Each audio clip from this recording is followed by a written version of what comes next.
Chapter 300. It had to be said that Qin Mo's experience and skills could indeed make up for some of Fujio's shortcomings in a short time. At this moment, Fujio realized that no matter how fast her hand speed was, because Spade Z's level wasn't high enough, there would still be some obstacles.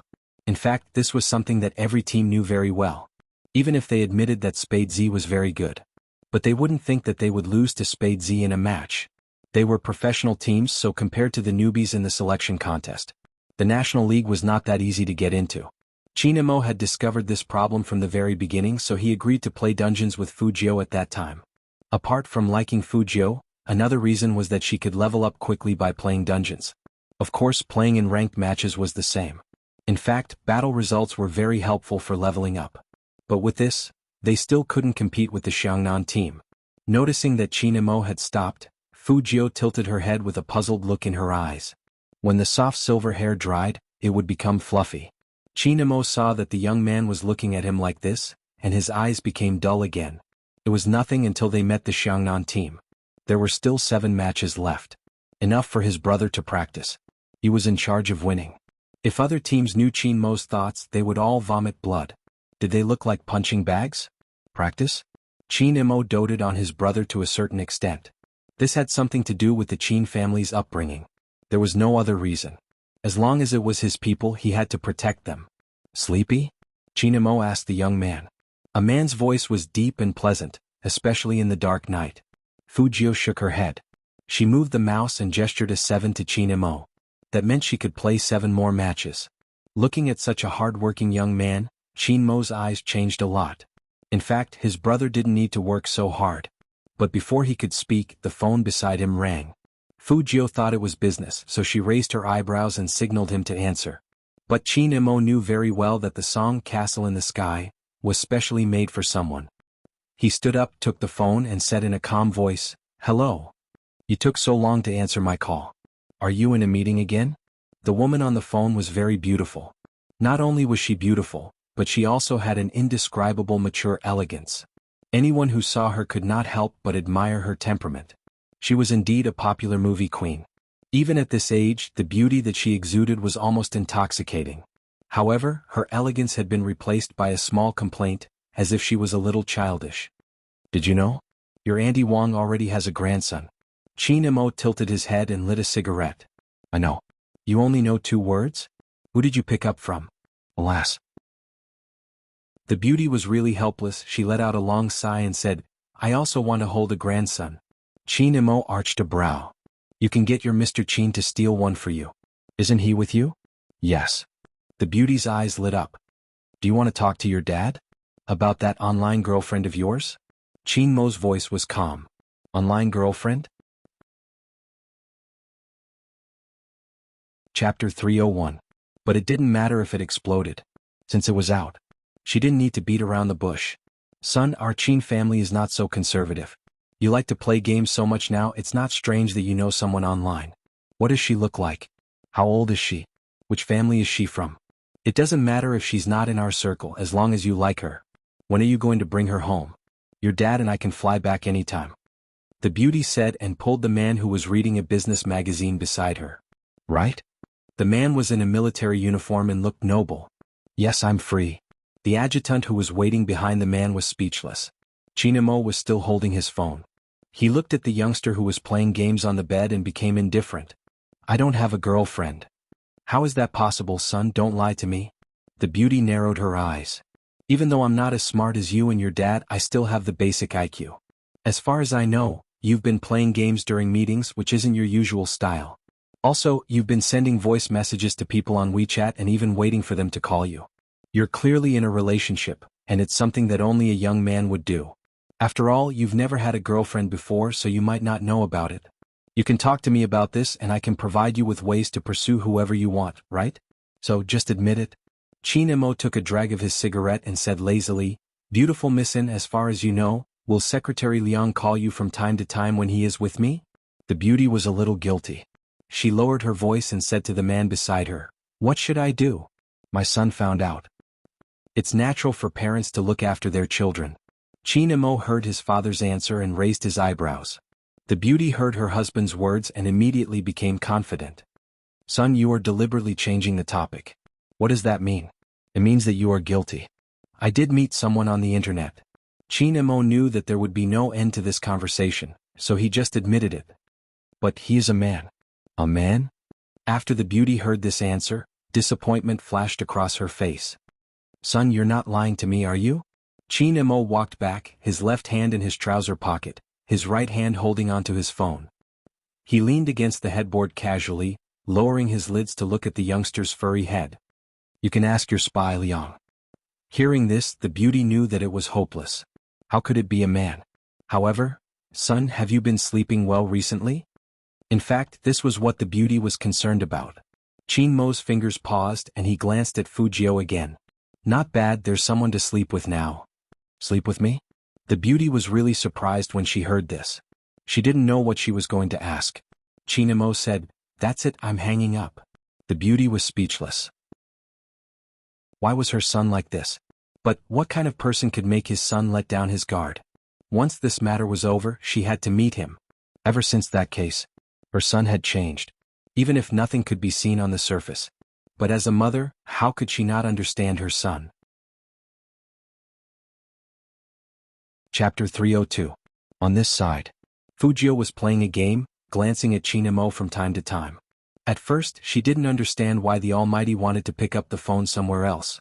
But now it seemed like he didn't want her to hear the content. Well, but she had good hearing, so she heard a little bit. Beautyan? This wasn't a name the Almighty would use. And it was obvious that the Almighty's eyes weren't as indifferent as usual when he was on the phone. Although it was just a little bit, it was strange for it to appear here. Could it be his girlfriend? Fu Jiao tilted her head and thought. When she came back to her senses, she saw a lollipop in front of her, and it was chocolate-flavored.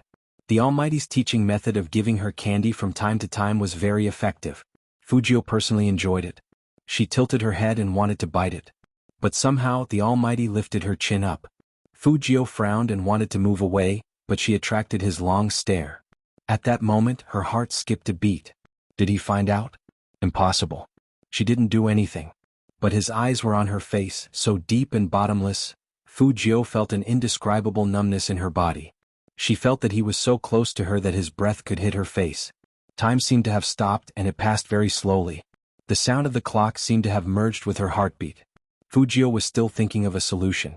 She heard the man's voice slowly ring out and it sounded a little cold. What happened to your eyes? Fu Jiao reached out and touched them. They're infected, probably from looking at the screen for too long. So it was because of this. The Almighty could be quite scary sometimes.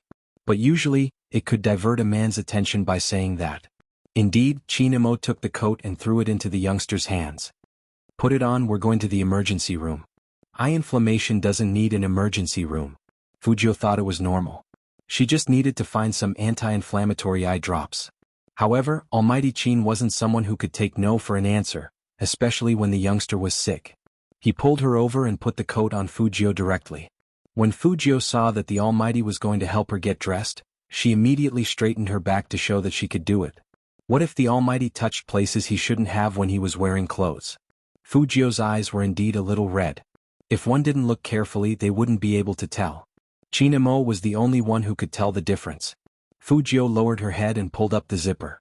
The fox-white fur was wrapped around her coat and hat, and it was obvious that she was wearing it warmly. But after leaving the hotel, Qin Mo turned back to look at the youngster. He took off the black scarf around his neck and wrapped it around Fu Jiao's face. Fu Jiao felt that the Almighty was trying to dress her up as a bear, even though it wasn't Christmas yet. A hospital in Tokyo, not far from the hotel. The distance was less than 700 meters and they just had to walk across the dazzling road. The two of them walked side by side, and their outstanding looks attracted many passers-by. It's very open in Tokyo. From time to time, exclamations of surprise could be heard. But what made Qin Mo raise his eyebrows was the content of their conversation. I've never seen such a beautiful couple. They're so compatible and their height is perfect. It'll be beautiful when they kiss. Chapter 303. Of course, Fu Jiao saw Qin Mo's movements. Although her nose was covered by the black scarf, her clear eyes were still exposed. So it didn't affect her observation of the Almighty's expression. Seeing the Almighty's abstinence, Fu Jiao suddenly wanted to tease him, so she moved her scarf to the left, turned around, and looked at the high school students who were huddled together. She raised the corner of her mouth and said in a flirtatious manner, "Do you want to see us kiss?" Just now he looked very handsome from the side and now his whole face was exposed. Even the girls in Tokyo couldn't resist the unknown temptation. Plus, the young man's exciting words. If they didn't understand it wrong, would he let them kiss if they wanted to see it? Was that so? The two high school students felt like they were about to faint, but before they fainted, they decisively expressed their thoughts and nodded heavily. What was different was that Chin Mo's expression turned even colder the moment he heard the youngster's words. With one hand in his pocket, he glanced over at Fujio, and the coldness seemed to shatter in his eyes. Fujio had never been afraid of this god. She curled up her thin lips and grabbed the man's collar. That posture was very seductive, especially when her other hand was holding Chin Mo's chin. Her handsome face was tilted, and it looked like she was about to kiss him. At such a close distance, anyone who saw it would feel that even the air was full of ambiguity. The girls were so excited that they almost went crazy. Live version, they could actually see the live version. "Stop, what are you doing? Kiss kiss." Of course, Fujio couldn't really kiss him. After all, she had been suppressed by this god for so many days, and she especially missed the way his face turned black when he was angry. But this time it was very strange. The Almighty didn't even move a bit, nor did he step back. If she didn't control herself, she might have really kissed him. The Almighty, how could he be so cunning? Now, he didn't even get angry when he was teased. However, this time, Chin Mo didn't use any tricks. Even he couldn't explain why he didn't directly break the young man's wrist. Instead, he let the young man get so close to him. When the sweet and clean scent assaulted him, he had no intention of dodging at all. Instead, he only wanted to absorb more. On the left was the mark left by the boy's hooded jacket. The soft and warm white fox fur gently touched his face as the boy tilted his head. The area was so small that it was negligible. But Chin Mo's eyes couldn't help sinking, especially when he saw the youngster's beautiful lips right in front of his eyes. Chin Mo frowned deeply and looked down at the guy. "I'll count to 3, retract your claws." 1. Fujio didn't move. After all, it was rare to see a god with such a dark expression. "Brother Mo, don't be angry. You won't look handsome if you are angry." 3. Obviously, Chin Mo didn't even like the middle of numbers. After counting the last number, he pulled the youngster's hat down with his right hand. She leaned forward and was about to kiss the young man's lips. Chapter 304. It was probably because they were too close. For a moment, Fujio felt that this posture wasn't friendly at all. Instead, it was full of danger. Especially when the man was talking, the breath on her lips proved that what the Almighty said was true. Fortunately, the Almighty didn't lose his mind because of her anger. After saying that, he moved his hand away from her head. That handsome and fair face was still cold and noble, but that pair of eyes was filled with indiscernible depth. But at such a close distance, plus the fact that Chin Mo's face was blocked, and he paused while speaking. To others, they would think that they had done something they shouldn't have. Hold me, I'm going to have a nosebleed." Fujoshis behaved the same way no matter where they were. Fujio paused, then looked to the side with a chuckle. She said regretfully, "Nothing happened, no need to have a nosebleed." Would the girls believe that? Of course not. He's shy, he must be shy. He's so handsome even when he's shy. He's lying and his face is so red. Fujio, say one thing but mean another. Receiving? Did she look like the one below? She was very aggressive, okay? If it were any other time, she would definitely show off her aggression. But the Almighty's back looked too cold, and it was written from head to toe that he was not happy. If she continued to provoke him, the Almighty would explode. For example, he would throw her into the trash can like a sack. Fujio, who always had a clear sense of danger, didn't do anything else. After all, it was very likely that the Almighty had a girlfriend. She couldn't flirt with someone who already had a girlfriend. That was the principle. For the rest of the time, Fujio was very obedient. With her eyes inflamed, she followed behind Chin Mo. Her handsome face was as fair as jade, and with her pure black coat, fox-white fur hat, and silver hair, she looked like a character from a comic book world. The stud on her left ear was still shining faintly. Fujio's eyes lit up. Chin Mo wasn't like his usual self. His eyes were so deep that it was scary. Because even he didn't expect it. At that moment he actually had the thought of kissing her? Chin Mo narrowed his eyes. His hands in his pocket clenched into fists before loosening up. He must have been angry. Facing the youngster's provocation. It was normal that he couldn't bear it. After realizing this, Qin Mo's eyes lit up again. He stopped walking and turned back to look at the youngster. Fu Jiu immediately met the Almighty's gaze, and her thin lips curved into a smile. This time, the Almighty didn't show any mercy to the youngster. He grabbed the youngster's collar and dragged him into the hospital. After registering, he directly threw the patient onto the chair opposite the doctor. His posture was indeed very much like throwing garbage. Fu Jiu rubbed the back of her collar and smiled at the dumbfounded Tokyo doctor. My brother is a hot-tempered person. I'm just giving in to him. Although the doctor didn't quite understand, he tried his best to look as if he had suddenly understood. Chinamo was so angry that he laughed at his good brother. He rubbed the youngster's head with his fingers, and there was a familiar coldness in his gentle smile.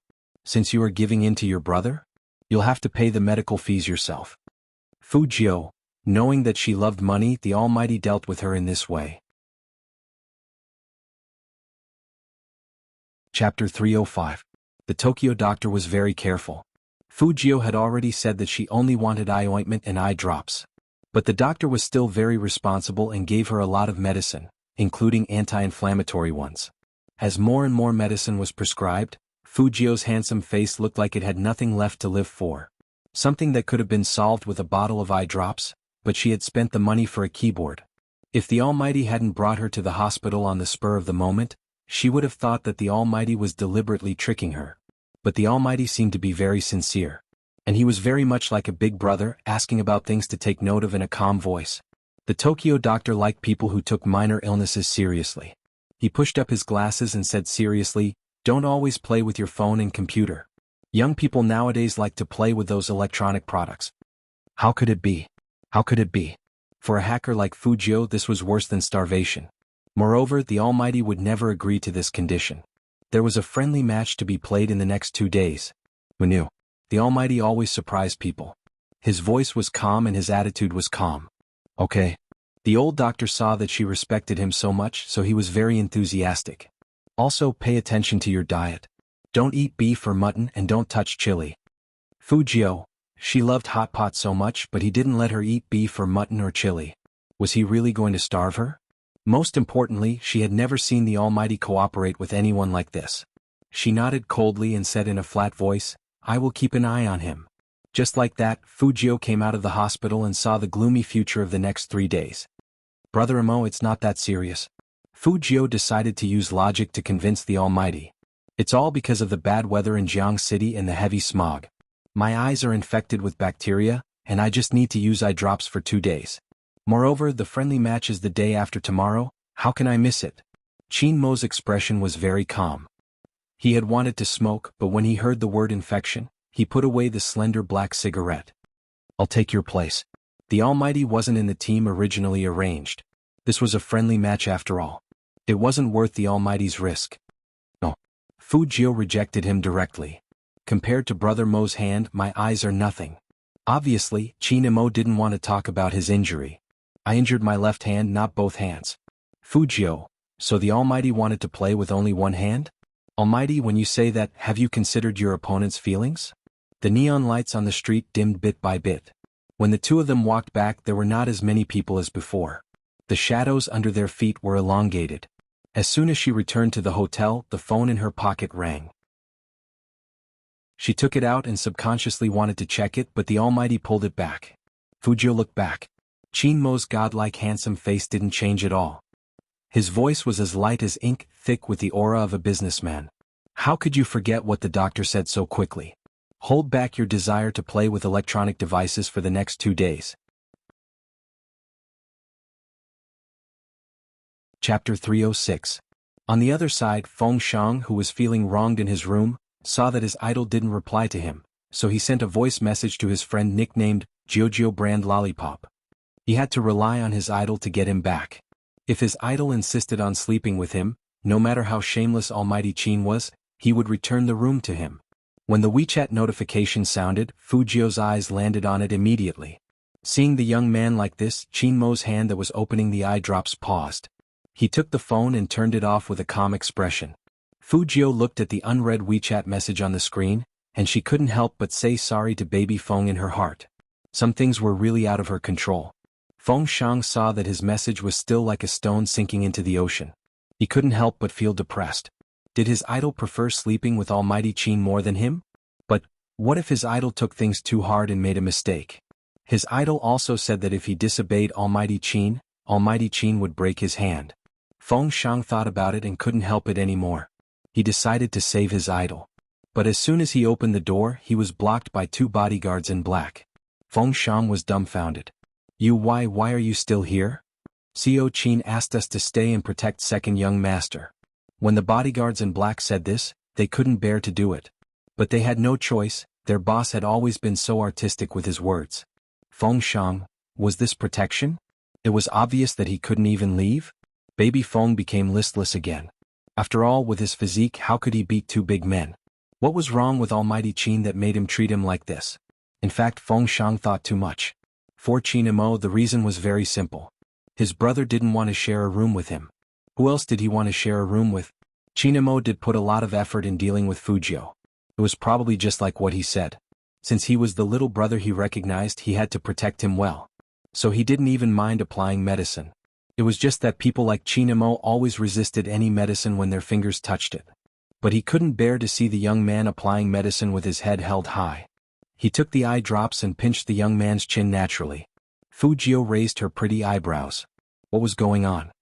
What are you thinking about? Raise your head. Qin Mo's porcelain white fingertips tapped on her chin.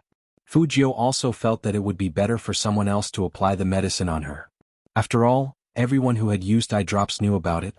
When one's eyes were inflamed, there would always be an indescribable stinging pain when the eye drops dripped down. If one applied the medicine himself, anyone would subconsciously blink. In the blink of an eye, the eye drops went to waste. He could only try again. So, after hearing the Almighty's words, Fujio smiled and raised her head. She placed her right hand behind her back lazily and opened her eyes. She was still very handsome. His right eye was more serious than his left. At such a close distance he could see it very clearly. Qin Mo was standing so that it was convenient for him to apply the medicine on the youngster. When he bent down he could get close to that handsome face. His slender fingers pressed on the youth's right eye, widening it before dripping the first drop of eye drops. Fujio subconsciously wanted to dodge. Chapter 307. It's really uncomfortable if I don't dodge. Fujio sighed. Sure enough, she couldn't win against the Almighty. Qin Mo didn't listen to the youngster and put the second drop on his right eye. Fujio couldn't dodge and got stung. It hurts, but it works, Qin Mo said as he rubbed the youngster's head. Fujio agreed. She didn't want to make things difficult for the Almighty. After all, he was not good at comforting people. Qin Mo didn't want to see the youngster like this. He secretly decided to let the youngster eat more things to brighten his eyes. That way he wouldn't look as listless as he was now. The third drop was on his left eye. It wasn't serious, so 1 drop was enough. Then the eye ointment, which wasn't easy to buy in Tokyo. After the ointment was applied, the eyes would be completely covered. It was sticky. Fujio wanted to open her eyes and look at the lights. Close your eyes and rest. Qin Mo's voice was calm, and his fingers were still rubbing the corners of Fujio's eyes. It would make her feel better.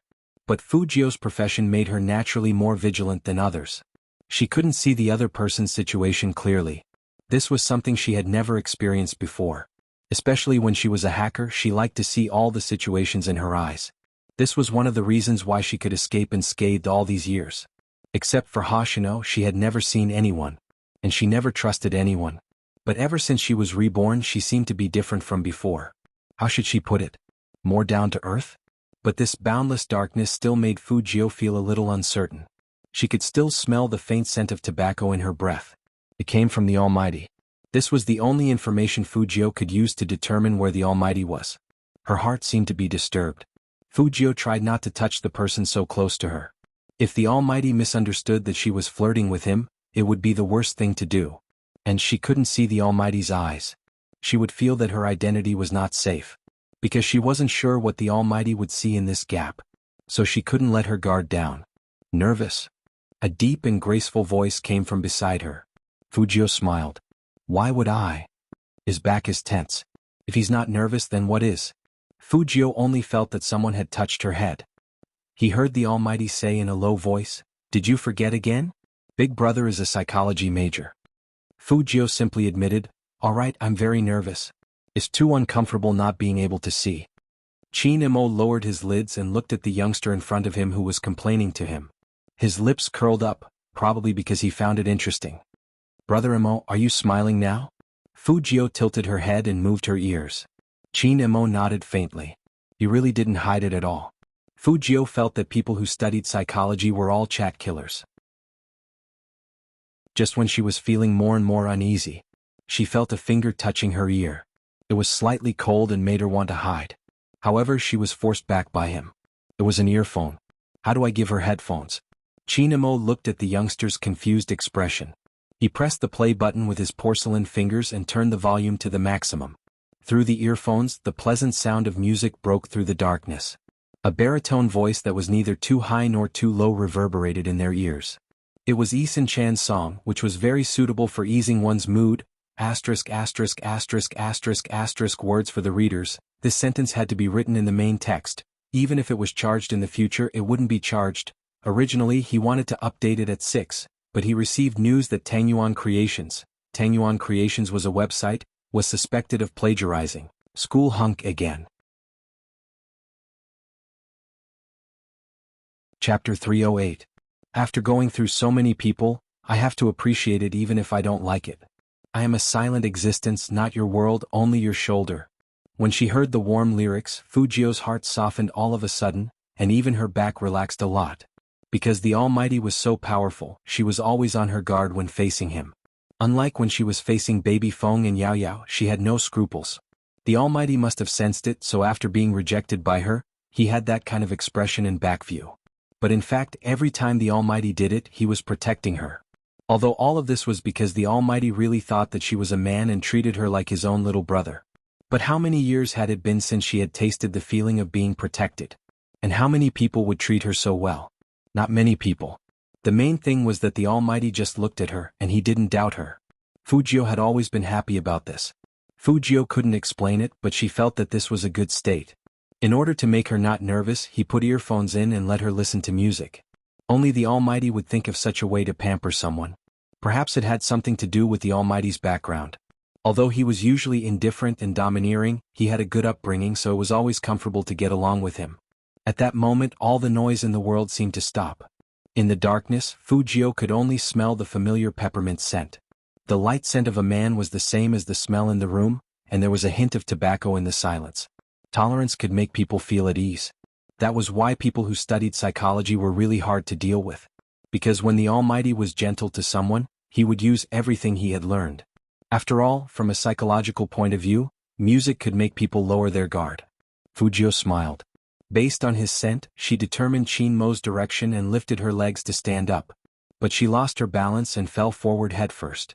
Chin Mo was standing in front of the youngster. He was one step ahead of Fu Jio and he held Fu Jio's hand.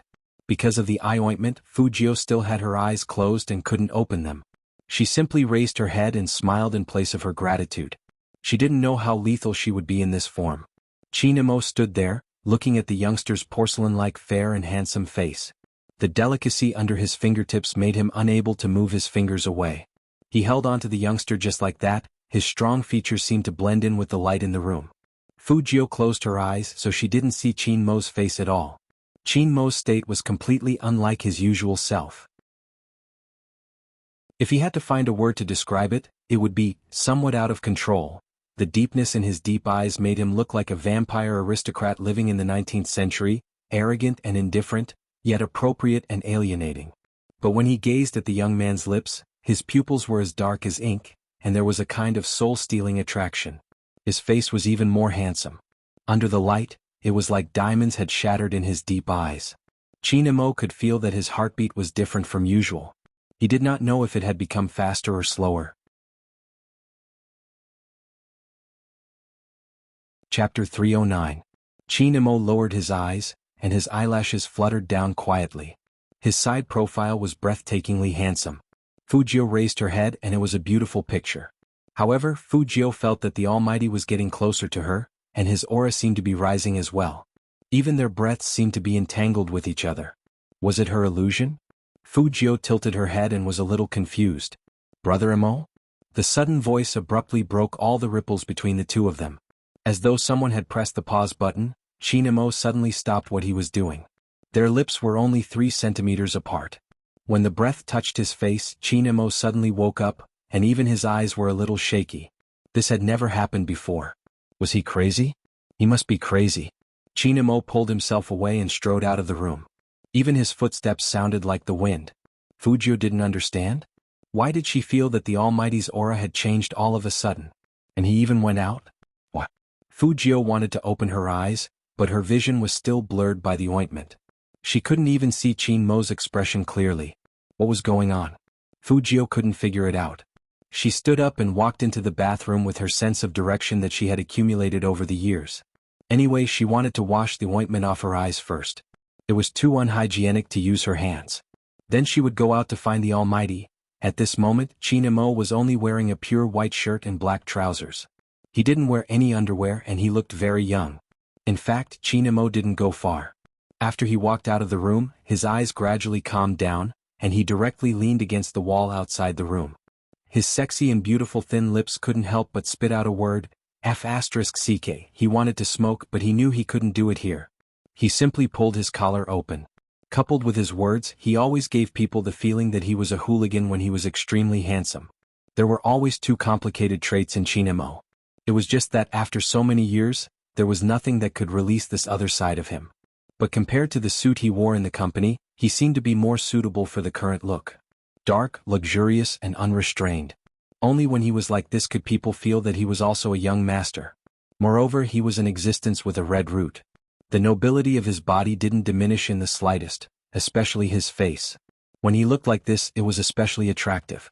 The people in the courtyard had all said that this was clearly a master of thousands of flowers. But no one knew what he was thinking. A passing beauty saw Chinamo leaning against the wall. He wanted to go up and strike up a conversation. That beauty smiled sweetly. She had come to the hotel with her friends. Because it was the best hotel, there were entertainment venues in the hotel. Rich people would always bring people into their rooms after they were tired of playing. Chinamo had seen this kind of thing many times. So when one of the beauties walked over, he didn't find it strange at all. However, it was obvious that the beauty overestimated her charm. She smiled gently and said, "Handsome, do you want to go down and play with me?" Chinamo didn't bother with her. His face was filled with coldness and indifference. Chapter 310. Chinamo maintained his previous posture. His head was tilted and he didn't even look at the woman. He smiled coldly and was about to speak. At this moment, there was a cracking sound. The door of the room was opened. After washing her eyes, Fujio came out and saw the Almighty leaning against the wall, as well as a fashionably dressed beauty in front of the Almighty. She had a hot body and her eyes looked a little flirtatious. Fujio paused. What was going on? The person on the phone who seemed to be his girlfriend? No, it doesn't look like it. Based on her understanding of the Almighty didn't like to dress too hotly, right? However, that was not necessarily the case. After all, men looked at women based on their figures. But Fujio still had the basic analytical ability. For example, based on the woman's aura, it was obvious that she had drunk alcohol and was slightly tipsy. The meaning in his eyes was also very clear, as if he was asking the Almighty, "Are you sleeping?" Although Fujio was a high school student now, she wasn't that young. Therefore, his reaction to this kind of thing was not very big. Instead, he met the Almighty's gaze and smirked. With one hand in his pocket, he raised his eyebrows. It was as if he was asking, "What's going on?" Chinamo looked at the youngster's nonchalant expression and knew that he didn't care much about such things. If it was in the past, put it on someone else. His indifference was a sign of him adapting to the circumstances. After all, he didn't like it when some people saw something and assumed it to be that way. But now, Chinamo felt a tightness in his chest, his gaze turning cold. Fujio was even more confused now. Could it be a girl hitting on him? The Almighty wants to agree? That should not be possible. The 2 equally handsome men stared at each other. It was as if the beauty beside him did not exist. The girl who tried to strike up a conversation with Chinamo felt that ever since the youngster walked out, the man's aura had become colder. Even the surrounding air seemed to have stagnated. What was going on? Did they quarrel? The other beauty was very happy. She ran in front of Fujio cutely. "Wow, you are so handsome." Sure enough, a handsome guy's friend is also a handsome guy. You 2 are together, right? Would you like to come and play with us? Fujio had one hand in her pocket. She raised her eyebrows and was about to reject him. They heard the Almighty's indifferent voice ring out. "All right." This was what Chinamo said, but when he said this, his eyes were looking at Fujio. Just like that, the words "go away" that were on the tip of her tongue turned into a cold "okay," as the young man pushed open the door and walked out with a nonchalant expression. Fujio was a little surprised, and the corners of her beautiful eyes lifted up. Did she hear it wrong? The Almighty actually agreed?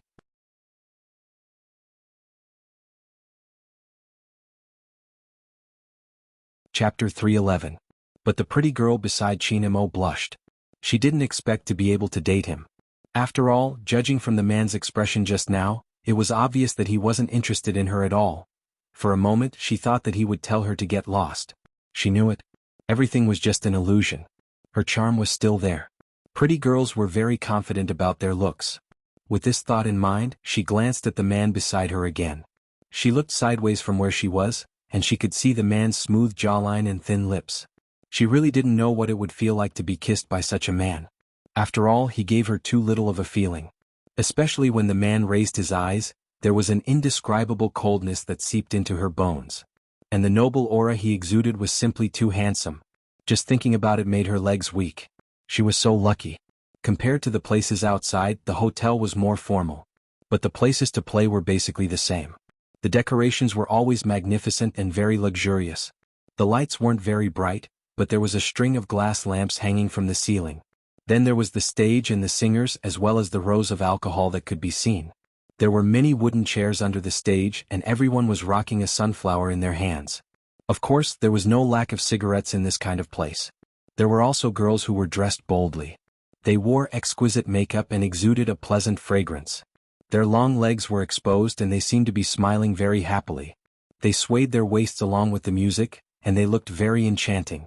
The moment Chinamo walked in, he attracted countless people's attention. It was no wonder. That kind of ascetic temperament placed here was like a god coming to the devil's world of lust, very attractive. Even the way the women looked at Chinamo was ambiguous. The hunting intent from their eyes was so obvious, but when they saw that the man already had a partner, they couldn't help but show a disappointed look.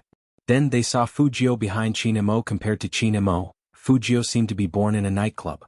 First of all, her silver hair was dyed, and she had an evil smile at the corner of her mouth and a black leather jacket. This made her look like the lead singer of a popular idol group, naughty and handsome. God, so cool. Which team is he from? Are you new here? Maybe he's not a celebrity, but how can he be so handsome? I think he's going to hit on her. Look, he's smiling at us. The beauties were as excited as they could be. They really wished that they were the ones accompanying the young man. However, Fujio was really obedient this time. It was just that she was born with an aura. When she was a hacker, she used it to avoid some forms of pursuit. She would always choose places with more people. For example, the subway, internet cafes, and nightclubs. Of course, nightclubs were actually one of her favorite places. There was wine, music, and edible fruit platters. Most importantly, when he was bored, he could call a group of people he didn't know to play Ronin, one of her favorite games. Fujio's identity as a hacker meant that she rarely got close to anyone. Chapter 312. Because most of the time she would sit in her card bag and play the eyes closed werewolf game. Then she would watch those who wanted to catch her run past her in a hurry. That feeling was very interesting. To get the perfect disguise, she had to blend into life. This was her motto as a hacker. So, Fujio was a little similar to herself in this life. She liked to go to nightclubs. But Lord Gio didn't think that Fujio used to go to nightclubs to look at handsome guys. It should be said that ordinary people went to nightclubs to look at handsome guys or girls, and to get high together. She was the only one who went to nightclubs to play intellectual games like Ronin. But this didn't affect Fujio's joy of coming to nightclubs again. Compared to being alone with the Almighty in the room, she would be discovered. It was also quite interesting to play Ronin here. It should be said that Fujio belonged to the darkness. Once she came to this kind of place, her eyes were exceptionally beautiful. When she smiled, it was as if all the lights would run into her eyes. The black earring on her left ear and the leather jacket of the same color made her look extremely fashionable. Paired with Fujio's face, it was obvious how cool she was. Chinamo also noticed the youngster's happiness. The more he was like this, the colder his eyes became. People who belonged to the darkness, once they entered the darkness, they would never be swallowed by it. Instead, they would control the darkness and be like the light in it. Fujio was such an existence. She tilted her head, and the corners of her mouth curled up even more.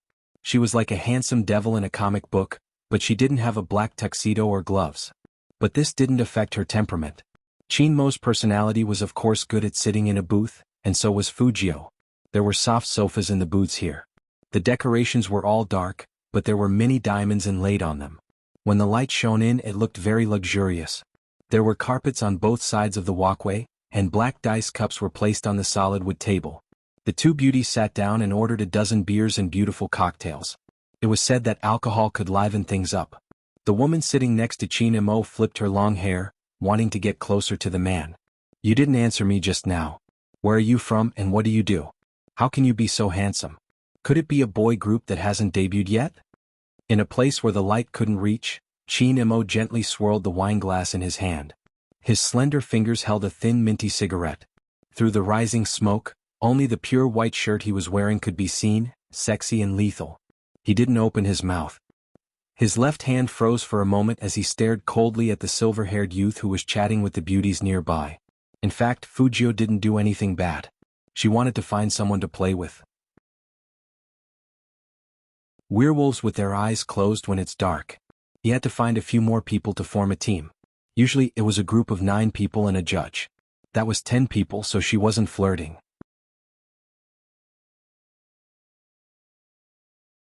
Chapter 313. Fujio didn't know what was going on here. But when she looked up, under the light, she didn't know what the Almighty had heard. His lips curled up slightly and the coldness in his eyes deepened. Chinmo tilted his head and glanced at the woman in front of him coldly. He knew very well that in the eyes of ordinary people, this woman was very attractive. But in his eyes it was useless. She wasn't even a third of his brothers. It was even disgusting. Chinmo had always been a clean person.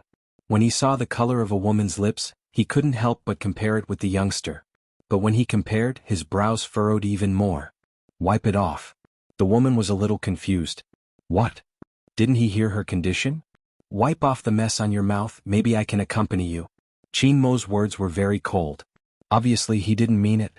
But the woman laughed immediately. She liked this kind of challenge. She took out a tissue and wiped it on her lips lightly. Of course she couldn't really wipe it all off. After all, which woman would leave her face bare in front of a man she was interested in? It didn't make sense. Leaving a little bit of color would make it more attractive. Wipe it all off. It was another 5 extremely cold words. The woman paused, then she patiently wiped it again. "Is this okay? Look at me, I listen to you." Chinmo looked at the clean lips and slowly leaned over. The woman's heart was really beating fast. She had never seen a man with such a beautiful posture in front of a family member. She really couldn't control herself anymore. However, before she could lean over, the man pulled away, looked at her indifferently and said emotionlessly, "I can't kiss you anymore."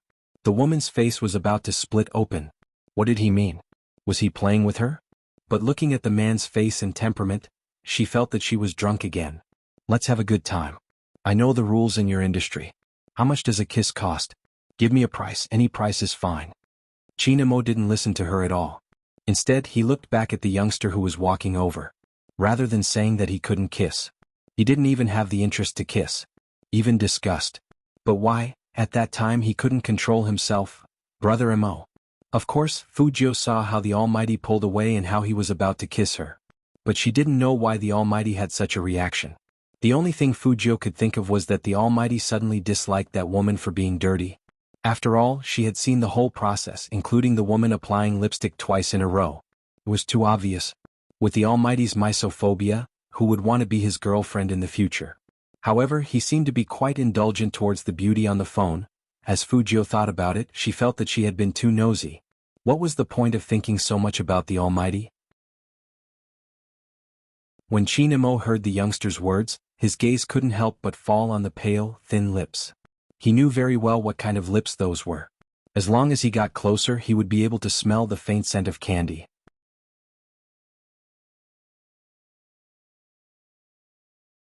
Chapter 314. The fashionably dressed beauty saw that the man she was talking to was only looking at the young man. He didn't even look back. She couldn't help but ask again, "Tell me, how much do I have to pay for you to be willing? I can pay for your friend too." She had never been so generous to a man before. After all, she didn't even need to ask for anything in the past. At first, Fujio thought that the Almighty was interested in this woman. Now that she heard the woman's words, she realized that the Almighty was being offered a price. She wanted to laugh. What should she do? "Pretty lady, are you sure you want to talk to my brother like this? He can't be moved by money." Fujio walked over with a light smile. Even the corners of her beautiful eyes were half-hooked. She leaned against Chinamo just like that. Her left hand hit the back of the sofa, looking like a wanton in the dark. Of course, it was also extremely cool. The girls on the opposite side all blushed. The pretty lady who was clinging to Chinamo laughed. "Little handsome, I'm giving your brother not only money, but also a bright future. You haven't debuted yet, right? If you want to be known by the public or get on a show, I can help you. But your brother won't even let me kiss him." That pretty lady glanced at Chinamo from the corner of her eyes. She seemed to be saying, "How could there be such a cold man?" Fujio leaned back and whistled. She turned around and looked at the Almighty. "Brother Mo, a kiss from you is worth the price of a show?" She wanted to tease the Almighty. After all, you all know. But who would have thought that Chinamo, with a cigarette between his fingers, seemed to have sobered up a little. Then he said in a calm voice, "Compared to someone who threatened to spend 10 million to sleep with me, a show is nothing." 10 million? That pretty lady frowned heavily. She was wondering why men were so arrogant. It turned out that her offer was too low. Who was it? So rich?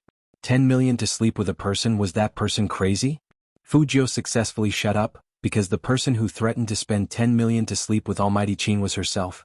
That's right, it was her. In the cafeteria, she was the one who only saw the back of young Master Chin. Fujio, why were you so infatuated?" However, it had been a long time since that incident. Did she have to be the Almighty's bad name?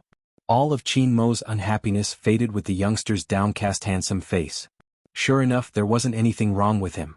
It was just that this kid was too good at flirting, causing him to have an illusion that he shouldn't have had in that instant. Fujio was still depressed. She was really depressed, and she didn't try to hide the expression on her face. This made things even more interesting for Chinamo. However, if someone dares to raise the condition of 10 million yuan, I can agree to it. Let's see how he will sleep with me and not the other way around. With that said, Chinamo leaned towards Fujio. His shirt was still unbuttoned and his breathing was deep. "What do you think, Lord Jio?" Fujio completely understood the Almighty's speech pattern. He even called her Lord Jio. Seriously? She finally understood why Baby Fang's back would stiffen whenever the Almighty called her baby phone.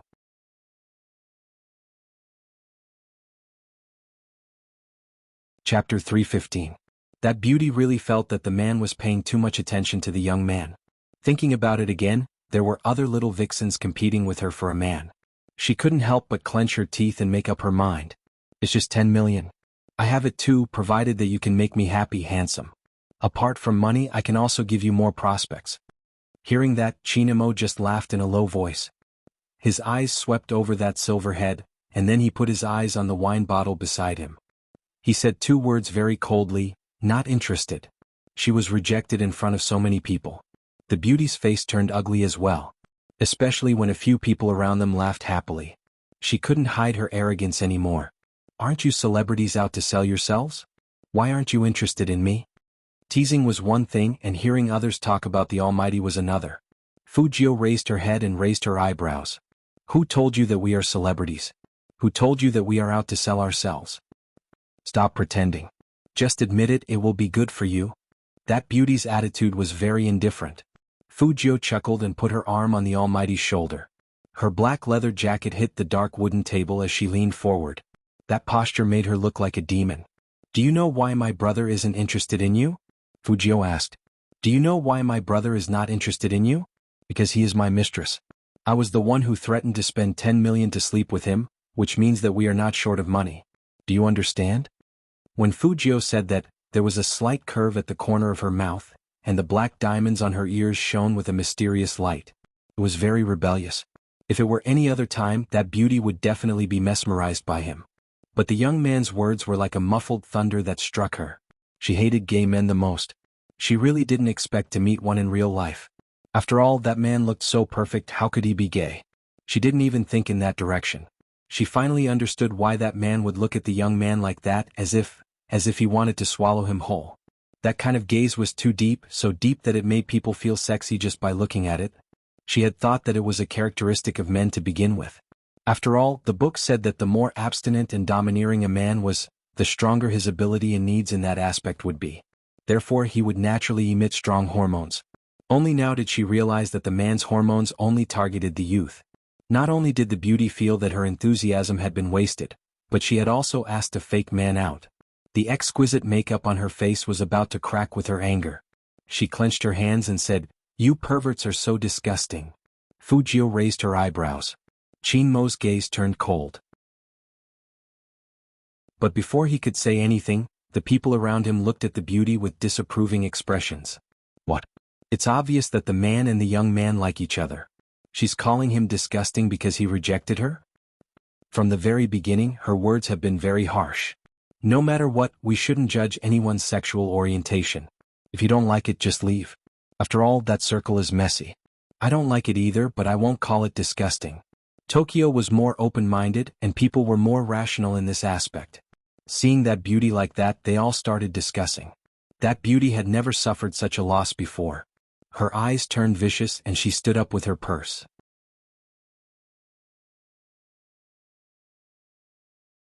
Chapter 316. That beauty's name was Junko. She often came to this hotel and she was a VIP customer.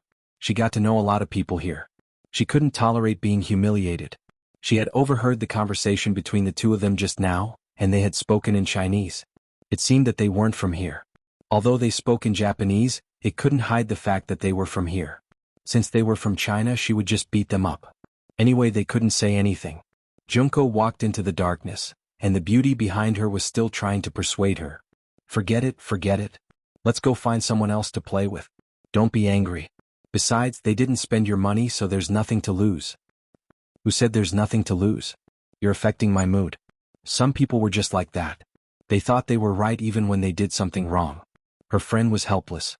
She couldn't keep up with her, so she took her bag and went to find someone else to play with.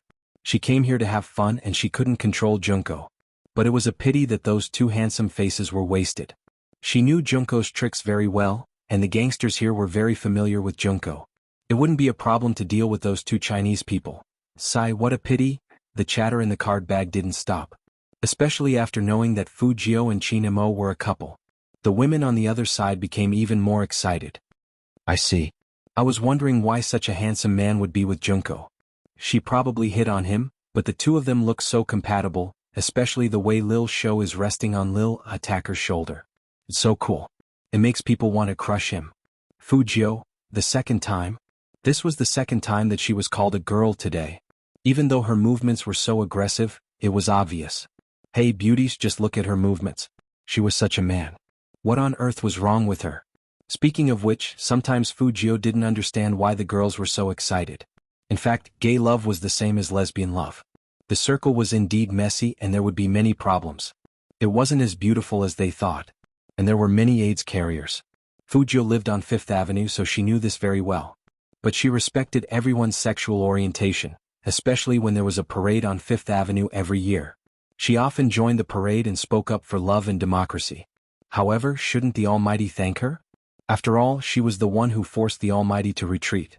With this thought in mind, Fujio turned around to ask for a reward. Who knew that the Almighty would raise his hand and pull her over? His breath landed on her face just like that. With a seductive smile, he said, "Since you're our Lord Jio's mistress, of course, I have to give Lord Jio some benefits. Lord Jio, as the mistress, where do you think I should kiss first?" Fujio frowned. The plot should not have developed this way. The Almighty was indeed abnormal. It's here.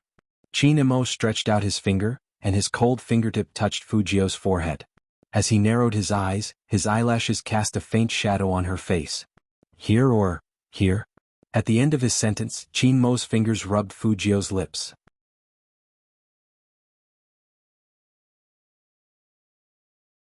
Chapter 317.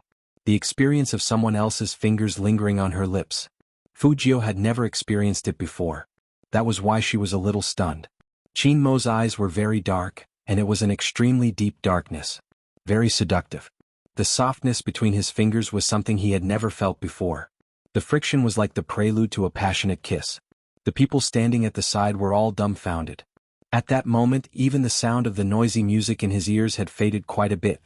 Those beauties thought that this scene would end with a fierce kiss. They were even prepared to take a deep breath. Unexpectedly, in the next second, the youngster laughed. She leaned forward, and her face was very close to Chin Imo. Brother Imo, I'm the one who protected you. Even if you want to kiss me, I should be the one to take the initiative. After saying that, Fujio stood up handsomely. With one hand on the sofa, she bent down and looked at Chin Imo from the side with a very beautiful posture. Her thin lips kissed the left side of Chin Mo's face near his chin. Chin Mo's pupils dilated, and he frowned subconsciously. That wasn't a kiss at all. It was more like some rich young master flirting with a beauty. Then there was a faint, proud smile. Looking at the youngster's face, Chin Mo's eyes deepened. Even though the action of his thin lips brushing across his cheek was too rough, he could still feel what it felt like. It was like being caressed by a feather. Very light, very numb, but Fujio was really happy this time. Even the Almighty's expression was different. It was obvious that he didn't expect such an action from her. But in that situation, a person like the Almighty who didn't care about what others thought of him, might get so angry that he would kiss her. Flirting back like this was the best way to deal with it. And messing around between brothers shouldn't be a big deal. At most, the Almighty would activate his freezing skill again, and she would be the one to take the knife. But looking at the Almighty's expression, he could kiss her at any time to teach her a lesson. She had better get away first. Fujio thought about it and was about to lift her head to retreat. She didn't know why, but her wrist was suddenly pulled back by the Almighty. The Almighty's expression wasn't quite the same as usual. He didn't have the usual gentleness, but his handsome face was dark and fierce. What was going on? Fujio didn't have time to react. A loud clang was heard. Something hit Chin Mo's back and head. That noise made Fujio's eyes widen. Chin Imo lowered his lids and turned his body sideways. His arm was behind her, protecting her on the sofa. The man's black hair was already wet, and he didn't have his usual business aura. Fujio could clearly see his drooping eyelashes, which were evil and wild. That kind of environment didn't make him look the least bit disheveled. On the contrary, when he lowered his head, it gave Fujio a thrilling illusion. Fujio didn't have much reaction. She saw that the big man behind Chin Imo was still holding a wine bottle. Her eyes, which were originally harmless in front of Chin Imo, suddenly darkened. It was completely dark. This was the real her. The back of Chin Mo's head wasn't bleeding, but at that moment he hadn't held onto the youngster. After the young man got up, without saying a word, he picked up the wine bottle beside him and smashed it at the other party.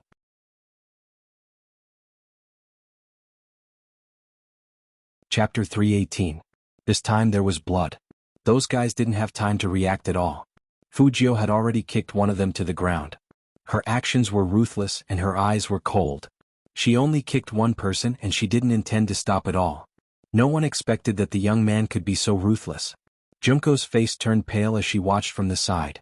She said to the people next to her, "Why are you still standing there? Hurry up." Those gangsters finally reacted and they were about to rush over. However, before they could get half a meter away from the young man, a strong gust of wind came right at their faces. It was Chin Imo. He picked up the wine bottle on the wooden table with his right hand and smashed that guy's head. His skills were even more horrifying than Fujio's. His fingers were stained with blood, but it didn't affect his temperament at all. His perfect abdominal muscles were full of smooth lines. As he waved the wine glass, the onlookers burst into exclamations. If someone was too beautiful even in a fight, then he would be really handsome. Chin Imo was such a person. His tall and slender silhouette matched with his deep eyes and calm expression. Those who would fight felt a chill from the bottom of their hearts. Baka. The people who started the fight cursed in a low voice. Who the hell did Junko mess with this time? Why was he so difficult to deal with? Where was the Chinese soft-footed shrimp? When the pain came, they only felt dizzy for a while. However, the man didn't seem to pay attention to them. Compared to them, he seemed to care more about that silver-haired young man. Those people then noticed that the young man hadn't stopped since the beginning. Was he going to kick Kumamoto to death? Kumamoto was a big guy and he had never been beaten like this before. But now he didn't even have the strength to fight back. Even if he held his head, he couldn't resist the pain. It was too ruthless. The strength of those kicks on his body. Damn it. His back must have been injured. Stop, stop. Kumamoto was in so much pain that he almost begged. But Fujio only curled up her lips and kicked him again. Then she bent down in a very handsome posture, lifted Kumamoto up and gave him a heavy punch. Stop? Are you dreaming? Fujio had to admit that she couldn't control herself. That was because she had never expected the Almighty to be injured. Moreover, he was injured because of her. This could not be tolerated in any way. Which hand did you use to hold the glass just now? Fujio looked at the man who was beaten to the ground by her. Her eyes wandered and she looked like a devil that walked out of a comic book. She asked in a low voice as if there was no one else around, "Is it this one?" As she spoke, she looked at the Kumamoto's right hand. Or this one. Oh, of course I can also break your back. After all, you hit my brother's back, right? When Fujio said this, her murderous aura was really strong. He wasn't the kind of person who could be easily bluffed. Instead, it was a genuine killing intent. At that moment, Kumamoto thought he was going to die. Fujio smiled and lifted her long legs again. But at that moment, an arm stretched out towards Fujio.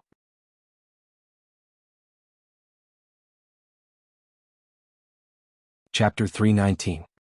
He pulled her back, covered her eyes with one hand, and pulled her into a slightly cold embrace. When the faint smell of tobacco came, the thick smell of blood in her nostrils lessened a lot. Perhaps no one expected that it would be Chinemo who stopped Fujio at this time. The man stood tall and slender, with long legs and a handsome face. His pure white shirt was stained with blood, but even so, it couldn't hide his natural aura. He was different from everyone else. If one had to describe him, it would be like a well-polished jade, completely untouchable. Especially when he covered the young man's eyes, that low and deep voice was even more so. Do you want to kill him? Then close your eyes. It's inflamed, so it's better not to see so much blood. Hearing that, Fujio's back stiffened and she didn't move again. She knew that the Almighty was telling her to calm down. Fujio did calm down. Her long legs touched the ground and she didn't kick again. She seemed to have returned to normal. After all, the Almighty had an aura that made people feel at ease. That aura wasn't completely gentle. There were too many things that couldn't be put into words. But those people next to him thought that this was their chance, and they wanted to take this opportunity to sneak up on Chinemo. Chinemo was never a person to be trifled with. He pulled the youngster with one hand, raised his long legs and kicked those people to the ground. One after another. That movement was accompanied by the wind, and it carried a sense of dominance. No one dared to take another step forward. Especially when one of them was beaten half to death. They didn't dare to be rash anymore. Fujio's eyes were covered by the Almighty the whole time. She didn't see anything, but she could hear the sounds one after another. The table was completely broken. And the floor was full of glass. When the Almighty moved his hand away, someone fell to the ground and someone was running away in panic. Junko's face was deathly pale. Seeing Fujio look at her, she shivered slightly and ran away quickly. It was too scary. Both the youngster who kept kicking people and the man who beat them couldn't get close to them. These two people were too scary. Fujio only had time to see the Almighty throw the youngster to the ground with one hand. Was this person like this even in a fight? Even if he was covered in blood, he would still give people a kind of orderly charisma? Inexplicably, Fujio felt like she had seen such skills somewhere before. In the time it took for a spark to fly off a flint, an extremely familiar scene flashed before his eyes. Fujio felt her heart skip a beat. He didn't even bother with the escaping Junko. Instead, she glanced up at Chinemo. It was unlikely. The Almighty probably hasn't been to the Fifth Avenue, however, who could say for sure? After all, their skills were so similar. If Fujio hadn't seen it again, she would have forgotten about it. Just 3 years ago she was almost caught by someone. She couldn't see what that person looked like because the light was too strong and blurred her vision. After she finished the last case, she thought she was safe. She blended into the crowd, changed her clothes and even put on a wig just like every girl going to a masquerade party. She held a purse in her hand and wore a black robe with a hat. She had a faint smile on her face and left the policeman behind beautifully.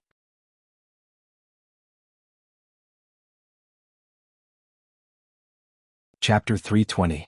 The delivery truck that had been parked in front of the ball suddenly turned on its headlights. All of the light beams were like radars, all locked onto her. Just then, a person jumped out of the truck.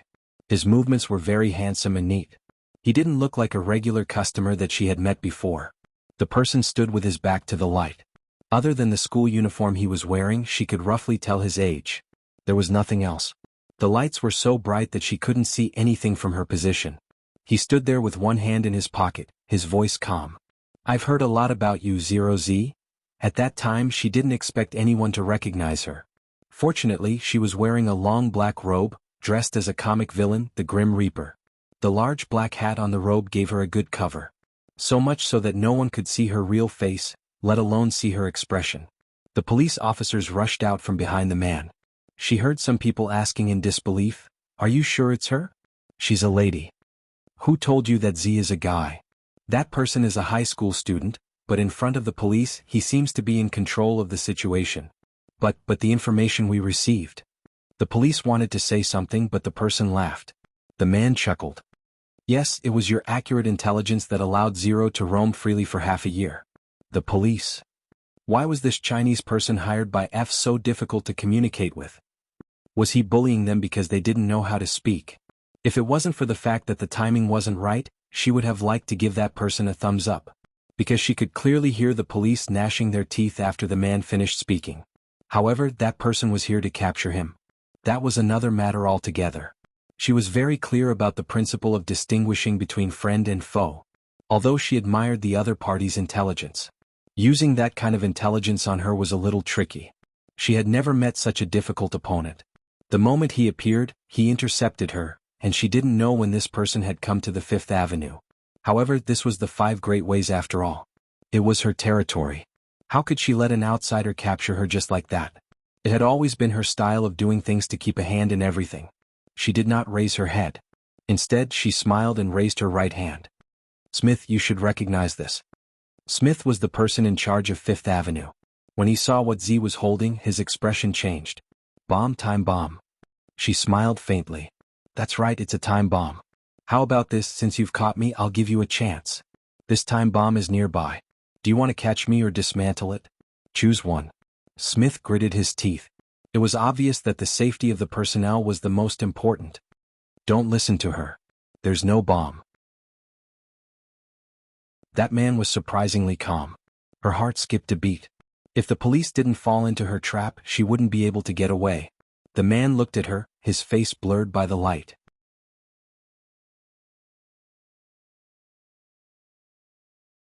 Chapter 321. Cold sweat broke out on Smith's forehead when he heard Z's words. It was true.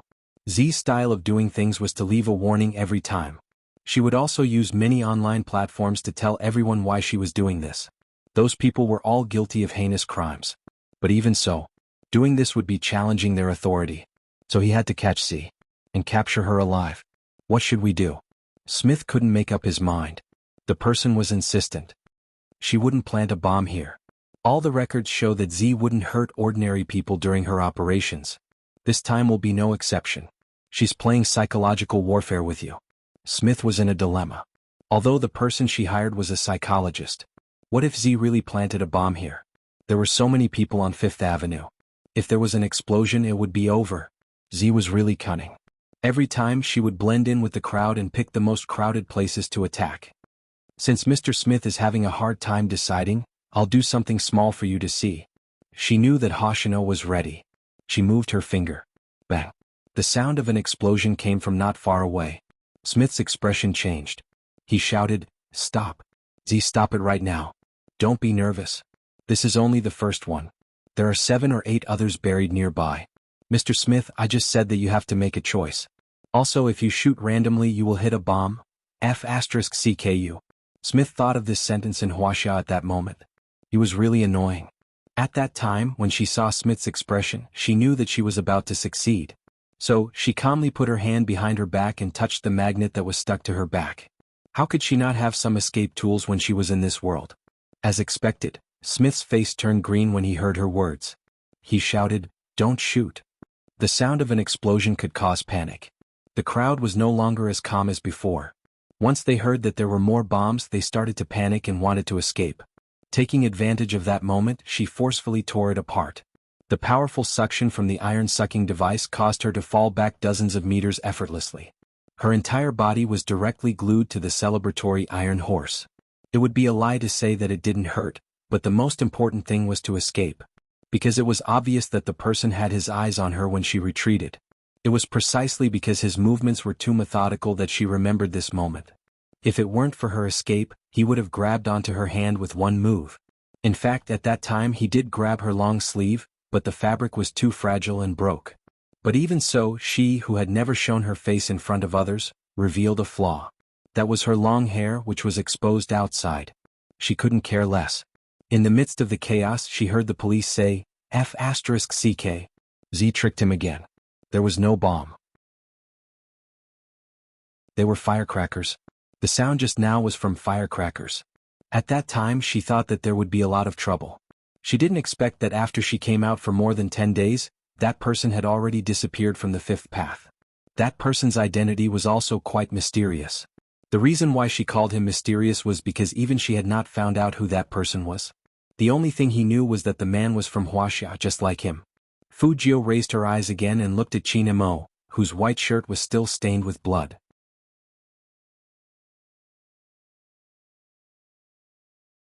Chapter 322. Chinemo looked down and saw that the young man was looking at him. He didn't know what he was thinking, but his eyes were a little numb. He thought for a moment. The kid was probably scared. That's right, the Almighty thought that his little brother was scared. Maybe it was a natural protective mentality. Chinemo had automatically ignored how ruthless Fujio was when she kicked him just now. Anyway, the young man looked dazed and there was still a little blood on his face. He was no different from a broken kid. Although he was still too handsome. But he was still dazed. Chinmo's eyes couldn't help but warm up when he thought of this. He took out his wallet and put the compensation amount on the bar counter. Because the compensation amount was too much, the hotel bodyguards who rushed over didn't know what to do next. After all, the things on the ground weren't worth that much money. Chinemo grabbed Fujio and walked through the noisy crowd as if there was no one else around. The lights above his head were still flashing, and the music was the kind that could make one's heart race.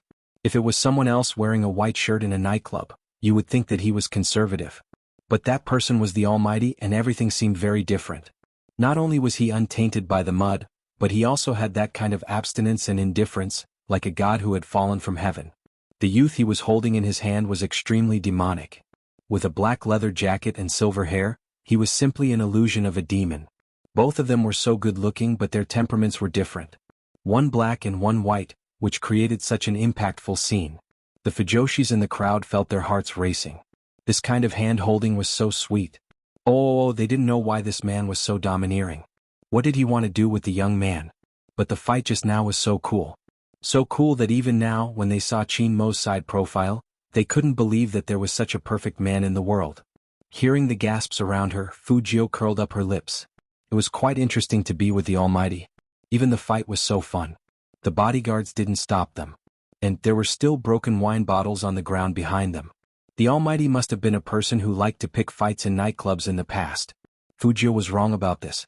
Chinemo never picked fights in Jiang City. Who would be stupid enough to pick a fight with the young master of the Qin family? Unless he wanted to die. Chinemo also went to nightclubs because it was hard for him to fall asleep. None of the young masters from the military region dared to provoke them. Especially since everyone knew that Chinemo didn't like people touching him. Therefore, he didn't even dare to arrange a girl for him. It wasn't like they hadn't made arrangements before. Chinemo took a puff of his cigarette and told them to go where they should go. That was the most chaotic year in Chinmo's life, but he didn't do anything out of line. Therefore, many people thought that young Master Qin liked men, so they kept sending young men to the private room. Chinemo laughed. He swirled the wine in his hand, exuding an aura of gentleness. I'm a man with a handle. You want me to touch a man with a handle? I don't have that hobby. Get lost. This was what he said to the young masters in the military compound. Then he stood up and buttoned his shirt. He was the cold and inviolable young Master Qin again. It seemed like a joke, but it was filled with warning. Ever since then, no one dared to mess with Chinemo anymore.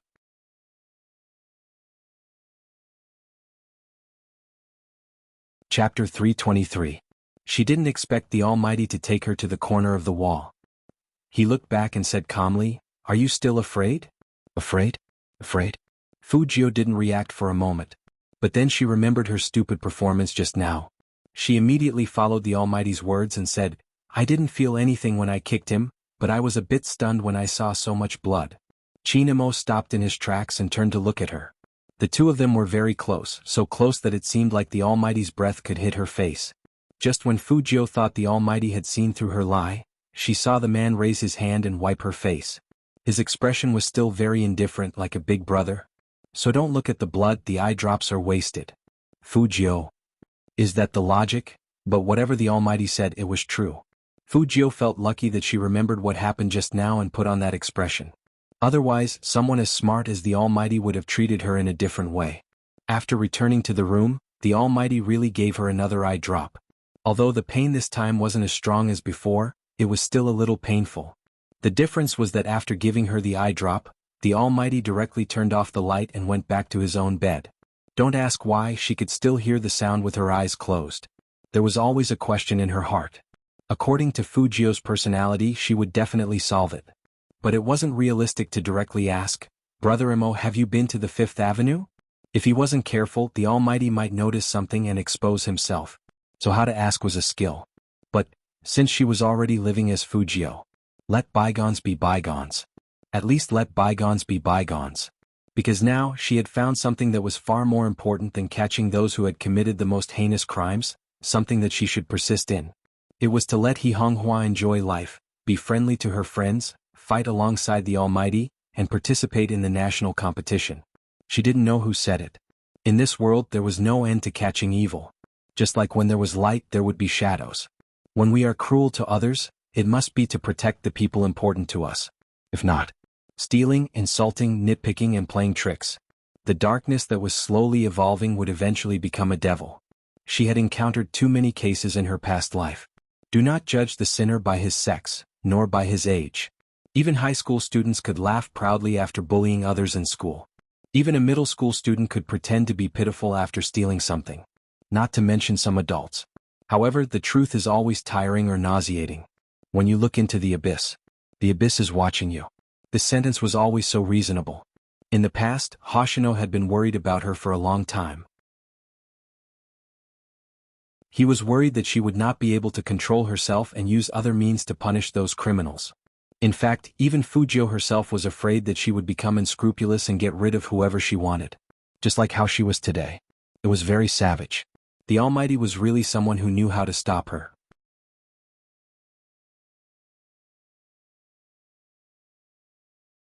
Chapter 324.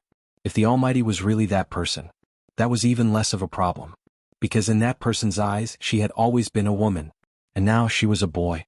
Fujio thought about it and lay down on the bed. So, if we follow this equation then, Fujio's identity gave her great protection. She couldn't let the Almighty know that she was a girl. If the Almighty was really that person, with that person's style of doing things, he would definitely have checked on her once. Thinking about it this way, it seemed to explain why the Almighty wanted to catch her after seeing her in the game and knowing that she was a hacker. Was it just because she knew how to play games?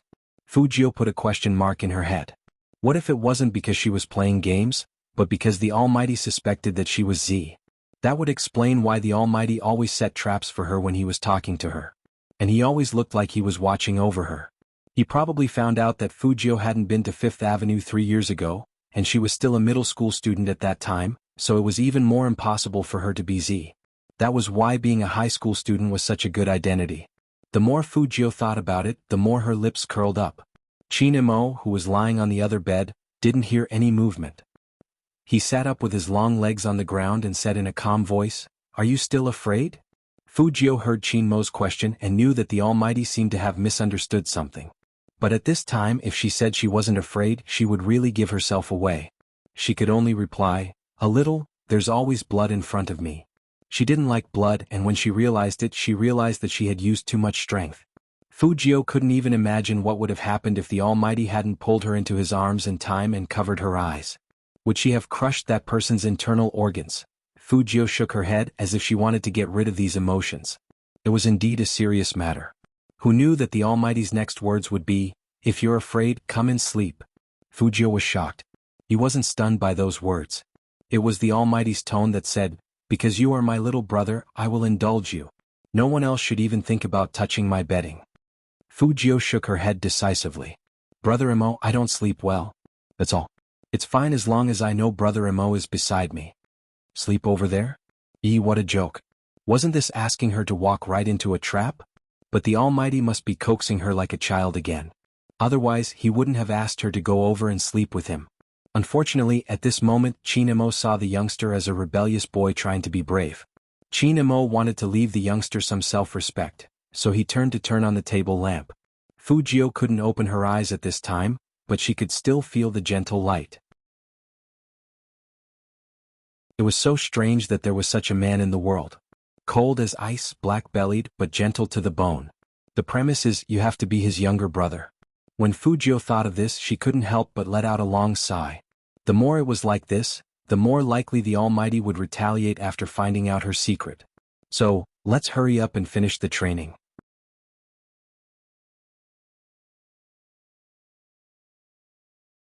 Chapter 325. The next day. The sky wasn't completely bright yet. Fujio stood in the bathroom and began to check if there was anything wrong with her. After yesterday she became more vigilant. The door must be locked. In front of the mirror she wrapped the bandages and put on her sweater and coat. After washing her hair, it looked even fluffier. When she opened the door she could see the Almighty's peaceful sleeping face. His hands were on his chest, and when his eyelashes fell she could see circles and circles of shadows. He looked like a mixed-blood aristocrat. Who did the Almighty look like this? His genes were so good. Forget it. While the Almighty was sleeping she would take the phone and look at it for a while. She hadn't replied to Baby Feng's WeChat message from yesterday. But she didn't expect that when she got the phone, it wasn't Baby Feng's urgent call on the screen. It was his brother, Manager Feng. Manager Feng was very direct. Go on Weibo and post photos. Don't be like CEO Qin. That guy's Weibo is full of weeds. Fujio thought about it and replied, I don't like to post on Weibo, but I can do it for the Almighty. What do you think? Manager Feng was still at the domestic airport, planning to fly to Tokyo. After dealing with the business in Jiang City, of course he had to go to Tokyo. This was a friendly match. Although it was a friendly match, once the country collapsed, its meaning changed completely. If they lost here, how could they have the face to attend the national competition? Manager Feng was only thinking about this, but when he saw the WeChat message he immediately became excited. Do it for CEO Qin? Are you sure? Yes, I have the Almighty's password before. Isn't it just the same password as the game? Fujio lay back on the bed lazily with a lollipop in her mouth and a phone in her hand. Only then did she feel alive and her interest was aroused. Manager Feng thought about it. With CEO Qin's indulgence of Spade, it shouldn't be a problem to post on Weibo, so he agreed without hesitation. Then post it with photos. Fujio smiled lightly and replied, no problem. Even if she wanted to post photos, she also needed to post photos. The Almighty probably didn't like to show his face in public, but it would be a pity if Qin Mo's fans didn't enjoy the benefits of such a gorgeous sleeping face.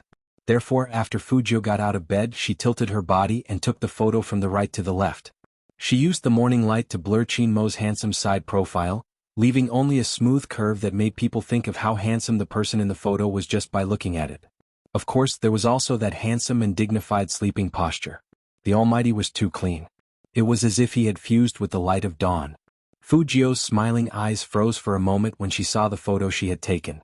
There was no need to ask any more. She was almost certain. The Almighty was that person from back then. Because the curve of his chin was highly similar to the memory from 3 years ago. He couldn't see the person's face clearly, so he had once asked who this person was. He immediately had the answer. However, Fujio only paused for a moment. Since they had already figured it out yesterday, there was no need to be conflicted now. And one thing was, she recognized the Almighty. The Almighty didn't recognize her, which was good.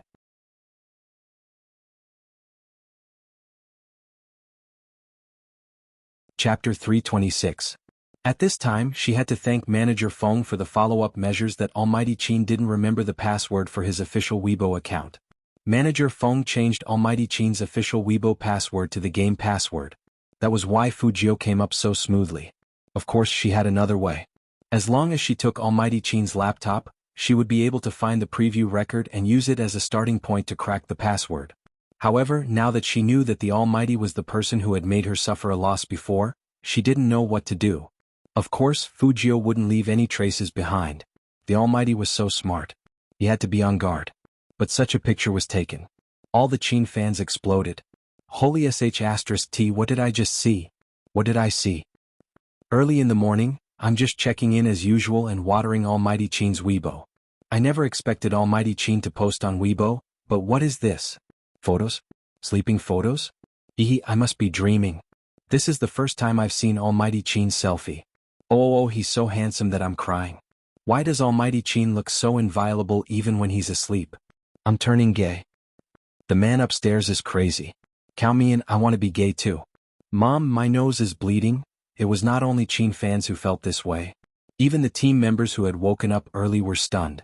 One of them posted, "Captain, what's wrong with you?" Captain. Terror. Lin Feng scrolled through Weibo while shouting towards the bathroom, "Yunhu, come out and take a look." Did Captain suffer a shock? Yunhu walked over, his upper body naked and his lower body in a pair of black pants. His manly abs were on full display, still damp. What's wrong? Look at this photo. Lin Feng raised his phone for Yunhu to take a look while he was jealous of his figure. Yunhu glanced up and paused. Captain, send a photo? On Weibo? Or was it a sleeping photo? *CK. Is Supreme Alliance finally using Qin Mo's beauty to fight for territory with us? This was forwarded by Hei Qi, one of the top 3 in the country. Unforgivable. Why does this have to be a world where looks are the most important? Unfair. This is really unfair. Hei Qi, also known as Fatty Hei. Seeing him speak, the crowd was amused. A clever netizen commented, "Be a good boy, Fatty. Don't mess around. You're even worse off when it comes to your figure." The dark-skinned Fatty looked at his own fat arms and his bulging beer belly, then looked at the man in the photo who could almost be photographed in a magazine. He instantly felt as if he had been dealt 10,000 blows. "Haha, big Fatty, don't be sad. Come and cry on Uncle's shoulder." Coco had always loved to play online. As soon as he heard that his captain had posted a photo on Weibo, he immediately rushed over to join in the fun. Black Fatty. Go to hell. Of course, apart from these, there was also a post that caused quite a stir. Because the person who forwarded the message was none other than Xiao Jing, the captain of the national champion team. His message was very much in line with his taciturn character. There was only a question mark. By the way, there was also Meng on Weibo. Seeing Xiao Jing's Weibo post, Qin Mo and Xiao Jing became even more excited. "Almighty Xiao, just admit it. Do you only care about Almighty Qin?" "I couldn't help it when I saw Almighty Qin's photo of him sleeping. Not bad, this is very Almighty Xiao."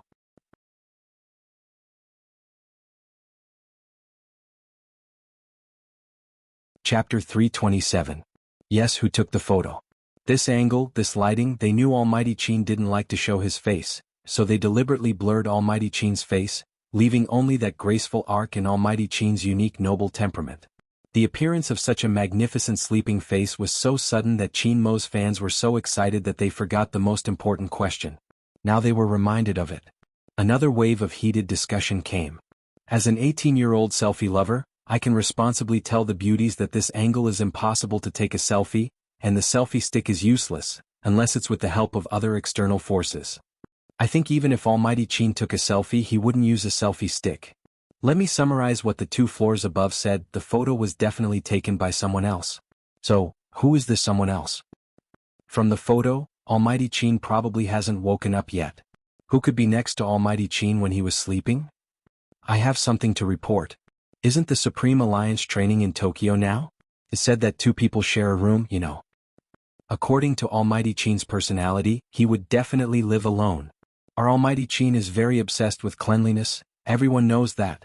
Maybe it's Manager Feng, that's the only answer I can think of. I don't think it's right. Would Almighty Qin open the door and let Manager Feng take a photo of his sleeping face?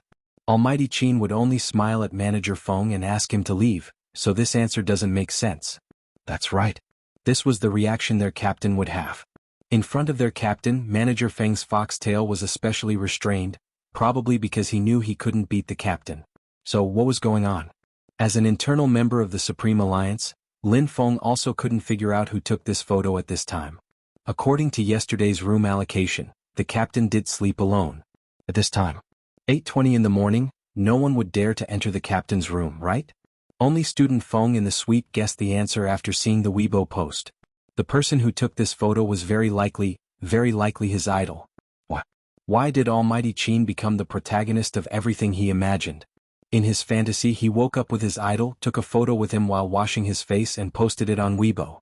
His brother's mission was to post a Weibo post every day after becoming a professional player to gain popularity. In the end, student Feng felt wronged and needed to calm down. On the other side, after Fujio posted on Weibo, She logged out and sent an OK gesture to Manager Feng. Manager Feng also saw the photo but he didn't reply. Instead, he silently looked up at the sky covered by the haze outside Jiang City Airport. This has nothing to do with him. He was a man about to get on a plane. Oh, little Spade, good luck.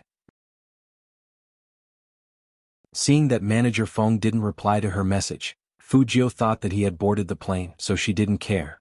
She got up, took a lollipop from the bedside table and put it in her mouth. She heard that there was a mobile version of the hero. She could download it on her phone and register to level up.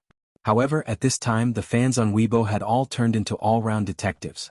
Even some of the members of the other battle teams couldn't help but send private messages to Lin Feng.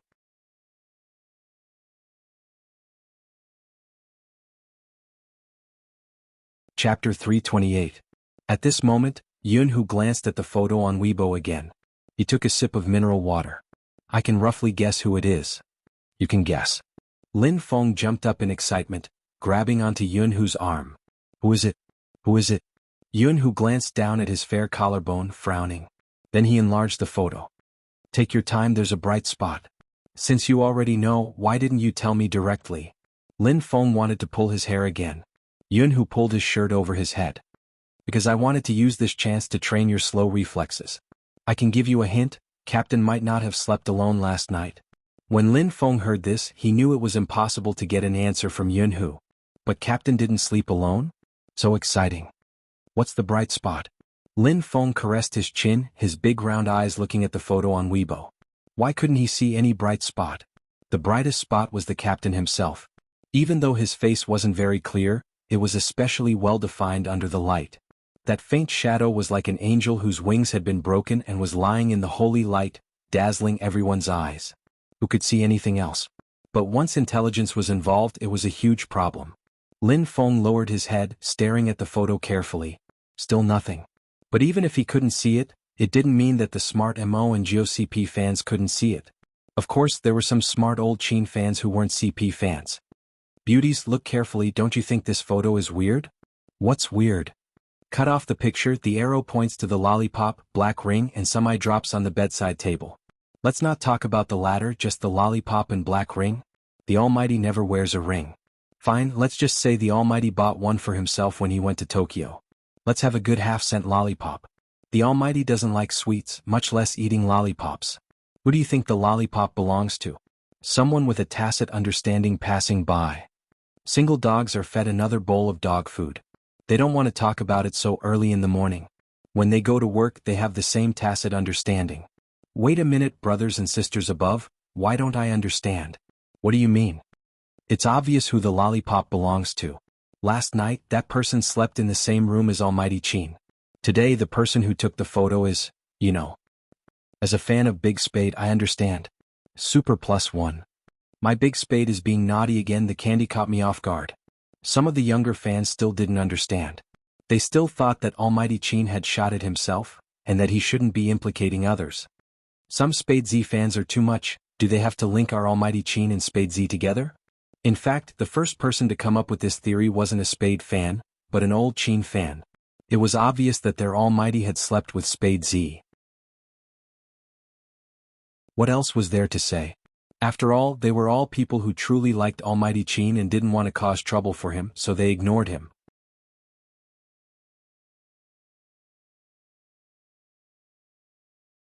Chapter 329. Spade's fans felt uncomfortable when they saw this sentence, but after the last online incident, they calmed down a lot. Their first reaction wasn't to retort, but to ask their big sister. Sister Turtle, what should we do? Almighty Qin's fans are saying that we are binding Almighty Qin. Sister Turtle was the rational fan from before, so she said very decisively, don't do anything. After this incident, you can see that Big Spade and Almighty Qin have a very good relationship, and Almighty Qin is also very protective of Big Spade. Since this is the case, don't let some people and some words affect their relationship. I believe everyone knows who took this photo today. Today Big Spade is giving us sweets. Since he is giving sweets, we should also be happy. Don't pay attention to this kind of person who obviously wants attention. This topic will destroy the relationship between Big Spade and Almighty Qin. Why don't we queue up and tag Big Spade and tease him? If Manager Feng, who was sitting on the plane, knew this was how things were handled, he would definitely give Sister Turtle a thumbs up. She was so prescient. Most of Spade's fans responded to the call, and only a few of them still said something that could easily cause disputes. The funniest thing was this scene. A self-proclaimed Spade fan came out and said, "Sorry, my big Spade definitely didn't think so much. Now I also realize that I have caused trouble for Chin's fans. I will explain to Spade's fans later." That person quickly replied to this Spade fan, "It's okay dear as long as you understand moi." Spade's fans were burning with rage. What was going on? What did my big Spade do to deserve an apology? That person was obviously a schemer. He was young but he had a lot of tricks up his sleeves. I was a little rude just now but let me say this first, I also like Big Spade, but some things shouldn't always be linked together. Yes, you are right. Sister Turtle saw that some people who liked Big Spade had become the other party's accomplices, so she stopped the meeting and went directly to Weibo to shout. Didn't they say that the photo was not sent by their Big Spade? When Sister Turtle reposted Chin Mo's Weibo post, she tagged Spade Z. She wrote, "Big Spade, next time you take a photo remember to cover up. Look at you forgot to take your ring and lollipop. Don't leave too obvious traces." As soon as she saw this comment, the poster understood why everyone said it was Spade Z who took the photo of their almighty Chin. But since she had already said it, she could only pretend she didn't see anything. Anyway, she had already gotten the attention. The 2 or 3 little Spade fans were still confused, replying to her, "Sorry, I thought there was something wrong with you just now. Now I'll clarify with them you're in the wrong, sorry. Thank you for clarifying the matter. As a Spade fan, I might have misunderstood you. I'm also a fan of Spade Z. I couldn't accept what you said at first, but after seeing this post I feel that Almighty is quite righteous." Sister Turtle really wanted to ask them, what exactly did that person clarify? Where was the integrity? But she resisted. In the past, when she was writing for a website, she had encountered the same thing. Sometimes being strong didn't mean being invincible. There were many people who had thoughts that you couldn't see through.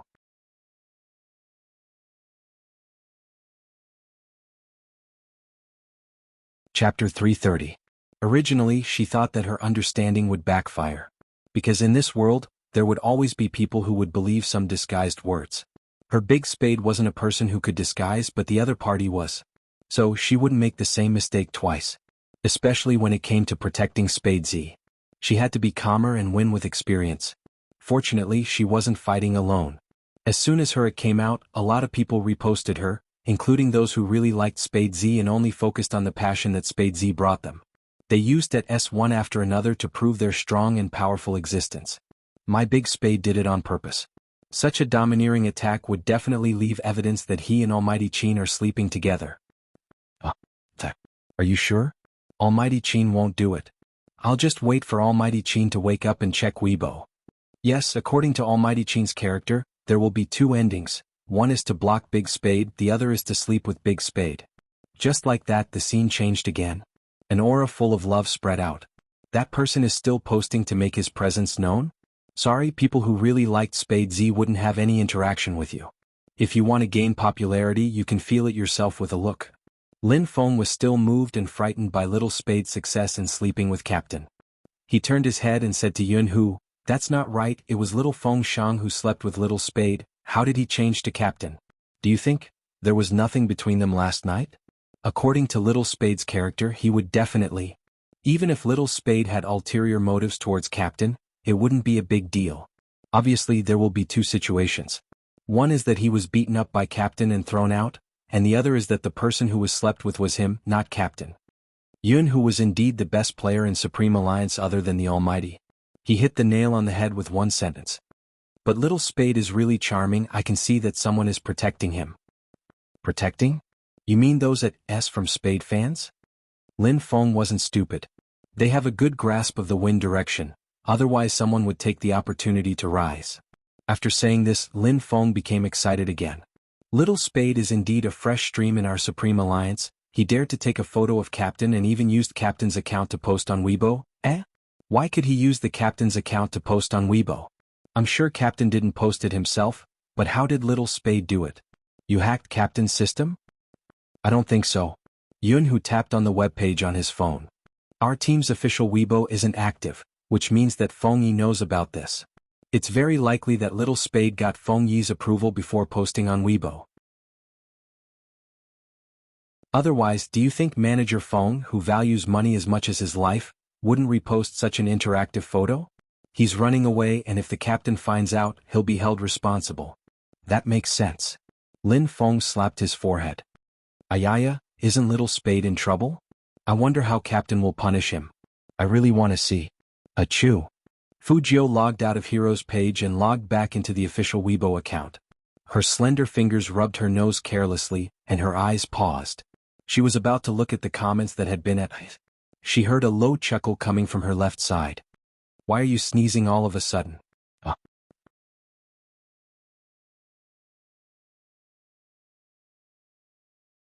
Chapter 331. As soon as Fujio turned around, she was met with a pair of deep eyes, which inexplicably gave off a hazy and inviolable feeling. Did you catch a cold yesterday, or are you feeling unwell? The Almighty was still lying on the bed, the pillow pressed against his ear.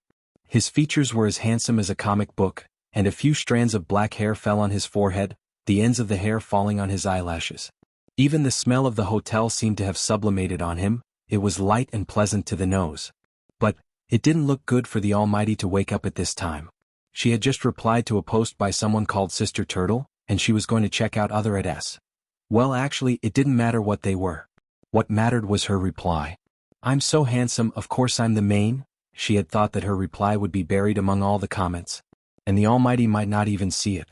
After all, the Almighty didn't like Weibo, and he definitely wouldn't go to her official Weibo to check the replies one by one. But Fujio's fingers paused, and she naturally moved her phone away. No, I'm fine. Oh. Chinamo looked at her movements and raised his eyebrows. He lifted the quilt with his fingers and walked over slowly. Chinamo wasn't wearing a shirt, so his seductive waistline and well-defined chest were exposed. His mermaid lines could be seen clearly, and he looked very oppressive. Fujio thought that no matter how powerful the Almighty was, he wouldn't notice that she had just sent a reply. But Chinamo bent over, leaned over, and pressed down on Fujio's hand. They were very close, so close that it seemed like he was going to press her down. Secretly playing with your phone while I was sleeping? That voice was really nice, but at this moment, it made her feel that every inch of his breath that hit her ear was dangerous. What did I say? Be obedient. Chinamo freed his other hand and tapped the corner of the youngster's eye. You don't want your eyes anymore, huh? So it was about the eye inflammation. Fujio thought that the Almighty had noticed something. I want them, Brother Mo, but I have to reply to your messages, right? For example, Baby Feng sent me a message yesterday. You know that Baby Feng needs to be taken care of. Manager Feng isn't here, so I have to take care of him. If I don't reply to his WeChat for a whole night, his heart will be fragile. There was a hint of coldness in Chinmo's eyes. You're right. Right? Fujio felt that God was kind to her. She was smart and didn't reveal any flaws when facing the pressure of a god. Fujio didn't reveal any flaws, but she gave such an explanation. Chinmo didn't like it very much. Baby Feng, huh? This form of address was quite intimate. He seemed to be very close to Feng Shang and Shui Yaoyao. At the thought of Shui Yaoyao's existence, he frowned subconsciously. Even the Almighty himself didn't know his expression at that time. Of course I can't let you lose contact with others. Chinmo's voice was calm as he took the phone from Fujio's hand. What do you want to reply to him? I'll help you. Fujio. No matter how smart she was, she wouldn't have expected things to turn out this way. Why did the Almighty never play by the rules? At first, Chinmo really wanted to reply to Feng Shang, but when he took the youngster's phone, he saw an eye-catching Weibo reply on the screen.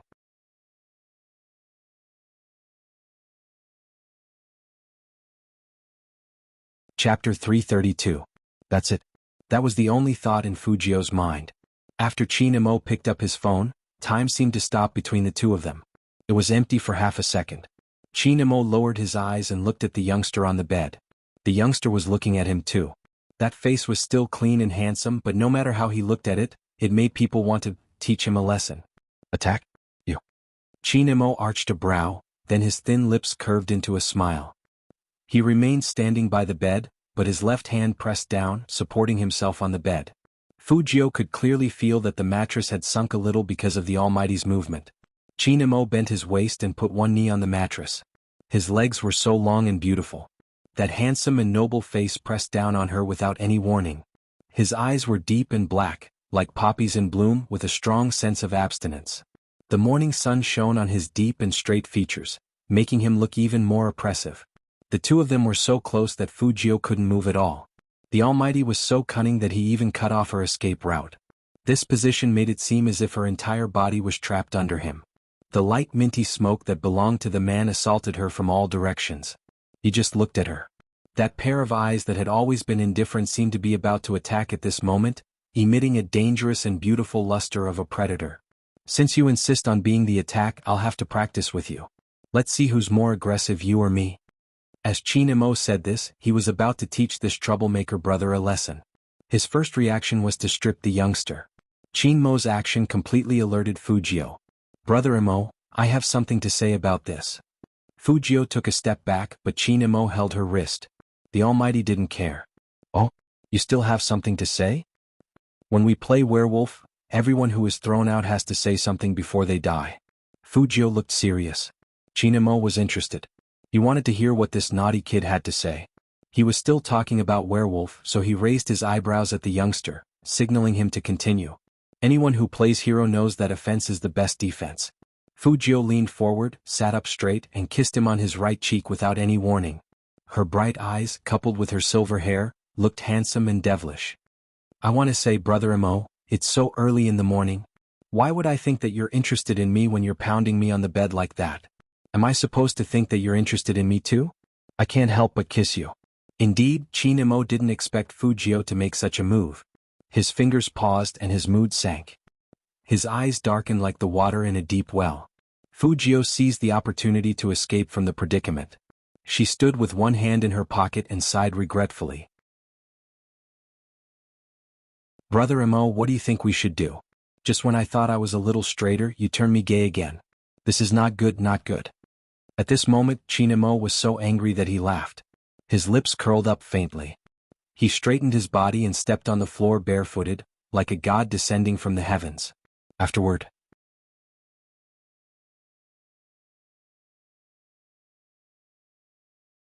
Chapter 333. The distance between them was even closer, because both of them were standing.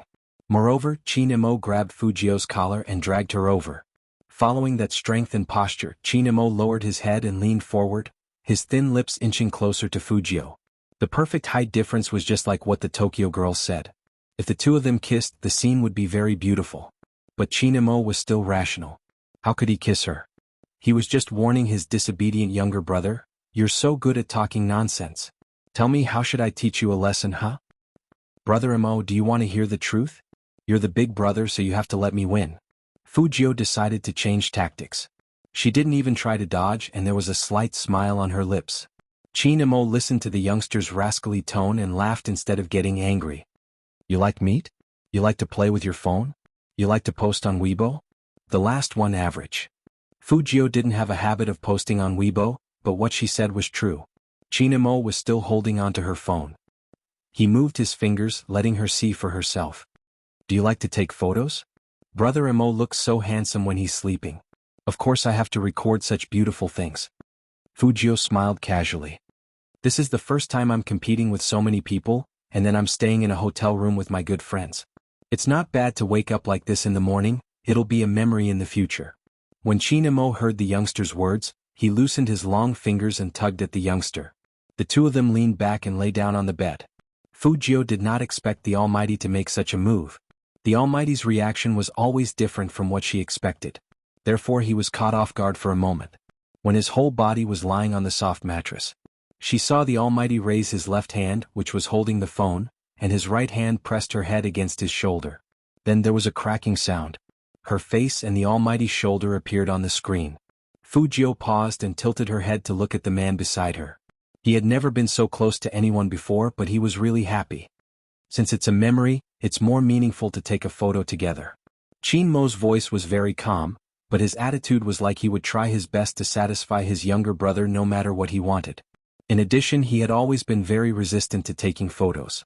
At this moment, he actually felt that the feeling of taking a photo with another person wasn't so bad after all. It should be said that it was not bad. Chin-mo's thin lips curled up, and his side profile was so handsome that even Fujio wanted to whistle. The Almighty was so handsome that he didn't leave anyone a way out. This expression doesn't look good. Fujio took the phone over to delete it. Chinamo reached out to stop the youngster. Your embarrassed expression is enough to make me laugh for a year. Keep it. Fujio, why was she so touched just now? The Almighty's purpose for memory was to watch her make a fool of herself? Then I'll take another one. She was so handsome she couldn't lose to the Almighty. This time Chinamo let Fujio be. The two of them were still in the same position, lying on the bed. The difference was that this time Fujio included the Almighty.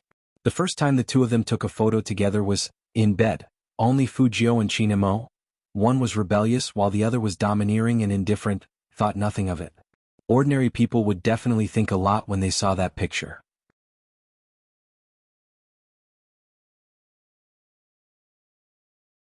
Chapter 334.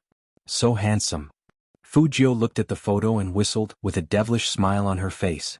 Just as she finished praising her handsomeness, the Almighty took away her phone and said in a deep voice, "Go drink your medicine."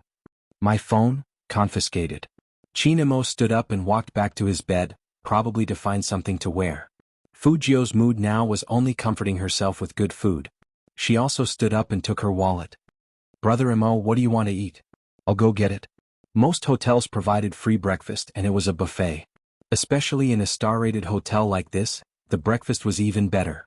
But there was still a charge to bring the food to the room. Chinamo buttoned up the last button on his shirt and immediately said in a businesslike manner, "Let's go together after I wash up." Okay. Fujio smiled, looking exceptionally handsome. Boys were different from girls. He said he was going to wash his face and rinse his mouth. Girls washing up included eyeliner, eyebrows, BB cream and other follow-up procedures. So it was definitely different in terms of time. In less than 3 minutes, the two of them walked out of the room and went down the elevator side by side. The hotel's restaurant was located in the lobby on the second floor. Dark carpets covered the floor, and gorgeous chandeliers hung from the ceiling. Below the lights was an oval marble table, on which many colorful dishes were placed. There were Western food, Chinese food and Japanese food. There were also fruits cut into flower shapes, which stretched down like a long dragon. In addition to these, there were also busy waiters. Because they were in Tokyo, they were also dressed as deacons. Some of them were pouring milk for the guests. They were wearing black suits and pure white gloves, which added a sense of gentleness to them. Hotel guests could choose food from here with the dining tickets in their room cards. Here the food must be fresh. If no one came to pick it up after 10 minutes, the waiters would bring a new batch of food. Fujio and Chinamo chose a distance from the floor-to-ceiling window. From this angle they could see the most prosperous Tokyo streets outside the hotel. Their appearances naturally attracted many people's attention. In the past, Fujio only felt that she was handsome, so she didn't feel much about it. But now that she was with this god, it was indeed. It was mainly because the Almighty looked like a noble young master who was here for morning tea. His every move exuded nobility. Compared to the Almighty, she ate a lot. She didn't know how the Almighty's stomach worked. He only ate so little. Chinamo also wanted to ask Fujio this question. He glanced at the 3 empty plates in the youngster's hands and finally convinced himself that he was still growing in puberty. Otherwise, I really don't know where this guy puts his food. I'm not satisfied yet. Go get another plate of fried rice. Fujio stuffed one hand into her pocket. She didn't feel like she ate much at all. Brother Mo, what else do you want? I'll bring it over. Chinamo thought about it and felt that the way some parents did things was good. They let their children do more things for them. This would give them a sense of achievement, right? Black tea. Okay. Chinamo looked at the youngster's tall and straight back, then casually looked at his phone screen. Spade Z's Weibo account hadn't been logged out, so it was obvious that he was tagging and commenting. It was quite interesting to watch.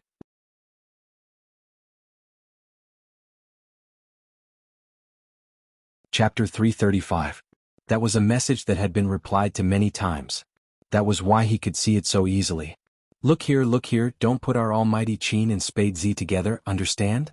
There were actually 2 types of messages like this. First, someone didn't like being tied up. Second, they wanted to attract attention.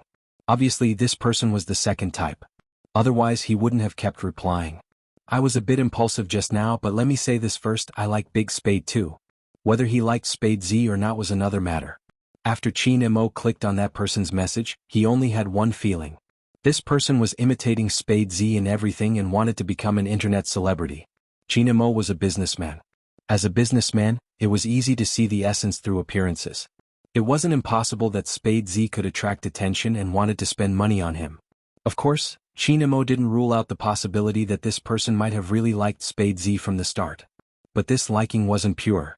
First, he pretended to be a fan, then he imitated Spade Z, and finally he posted such a message to attract attention. Anyone with a brain could see what he was thinking. This reply must have been avoided by the true Spade fans through the manipulation of public opinion. But some people couldn't see through it and kept interacting with that person. Almighty, I know you are a Spade Z fan too, that's why you said such words. Is to make my Big Spade better, it's okay, good luck. That person replied, I love Big Spade the most, hug. Then a few people started replying happily. I want to touch him. I caught Almighty, I realized he is similar to my Big Spade, he speaks so righteously, I'm a fan too. The topic that had already died down was stirred up again. Those who claimed to be Spade Z's fans didn't realize they had become accomplices to hurt Spade Z. They said they liked him, but they were helping a person who was trying to imitate Spade Z to become famous. In fact, Chinamo didn't care what this person was planning. But he didn't want his brother to see such a disgusting thing. If it wasn't good enough to guide the public opinion, he would add more. This time, Chinamo didn't post on Weibo directly. Instead, after 2 glances at the reposts, he accurately locked onto a person called Sister Turtle. Then he clicked on her nickname and sent a private message. I'll post something about someone on Weibo later. Is there a problem with it? Sister Turtle had imagined many times how their Big Spade would send her a private message on Weibo.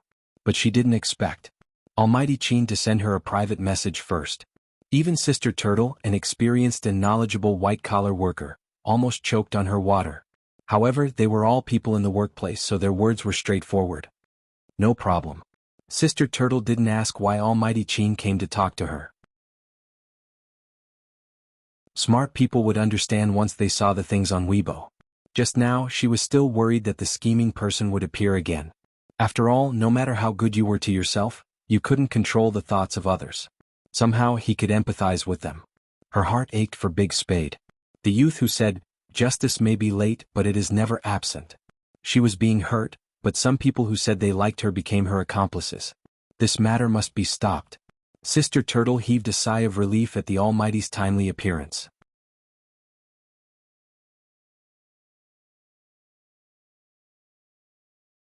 Chapter 336. Sister Turtle was not a fan of the CP. She also knew that there should be a deep brotherhood between esports players. Since the last incident, it could be seen that Almighty Chin was really good to their Big Spade. But someone called their Big Spade. Wasn't that too? Sister Turtle shook her head. As a professional woman, she didn't want to be like those cute high school students. She just needed to protect Big Spade. Sister Turtle thought about it and waited for the Weibo post about someone mentioned by Almighty Chin to be sent again. At this time in a star hotel in Tokyo, Chin Mo's fingers moved, logged into his official Weibo, and posted the edited photo of the youngster. He edited a few words in a very simple tone. Both offensive and defensive are shown immediately. Sister Turtle's computer page stayed on Chin Mo's Weibo. When she saw the photo, she was completely stunned. In the photo, the silver-haired youngster looked at the camera with a smile. Even the curve of the corner of his mouth seemed to be smart and handsome. He squinted his left eye, looking very flirtatious. The black ear stud was very eye-catching. And Almighty Chin cooperated with the youngster, tilting his head down in a very domineering manner. His dark eyes seemed to be overflowing with light, and he even showed his collarbone. He was really aggressive. The two people's temperaments were completely different. In the photo, not only did it not erase their original advantages, but it also highlighted each other's nobility. They were so handsome that people just wanted to scream. But the photo also had special effects. The pair of hairy black devil ears on the top of the head was really beautiful. And they were using pillow, right? What was going on? Sister Turtle's hand holding the mouse was a little confused. Again, she really was not a fan of the CP. But if it kept going like this, she couldn't stop thinking about it. Such a photo with Almighty Chin's words was very meaningful. What was Almighty Chin doing? Even if he was giving out candy, it was not like this. His official Weibo would be blown up. It would indeed be blown up. Over there, the person who wanted to use the topic of Spade Z to become popular was still interacting with the 2 or 3 people who claimed to be Spade Z's fans, wanting others to recognize her. On this side, there was already a huge uproar. He was so handsome that the whole screen was flooded. F*CK, Is there something wrong with my eyes? Group photo? A photo of us lying on the bed? Oh, so handsome. Two demons, so handsome, so handsome. What should I do? Previous poster, you have no hope. Didn't you see the caption that the Almighty posted? The Almighty is on the left and Spade is on the right. I don't want to say anything else. I just want to ask the Almighty, how long will you keep giving out sweets? I'm afraid my HP will be empty and I'll have a nosebleed. My heart is beating so fast after seeing this photo. Almighty, look at the way you're looking at Big Spade, it's so obvious. A long time ago I had a crush on an esports guru. His Weibo was always posted every year. Moreover, it was a game guide. But now he had changed. I don't want to tell you the reason, but as a single dog I automatically accept this bowl of dog food. I really want to run 2 laps downstairs. My most beloved male god and my second most beloved male god are finally in the same frame. The situation. I actually feel so blessed. I want to be a CP fan.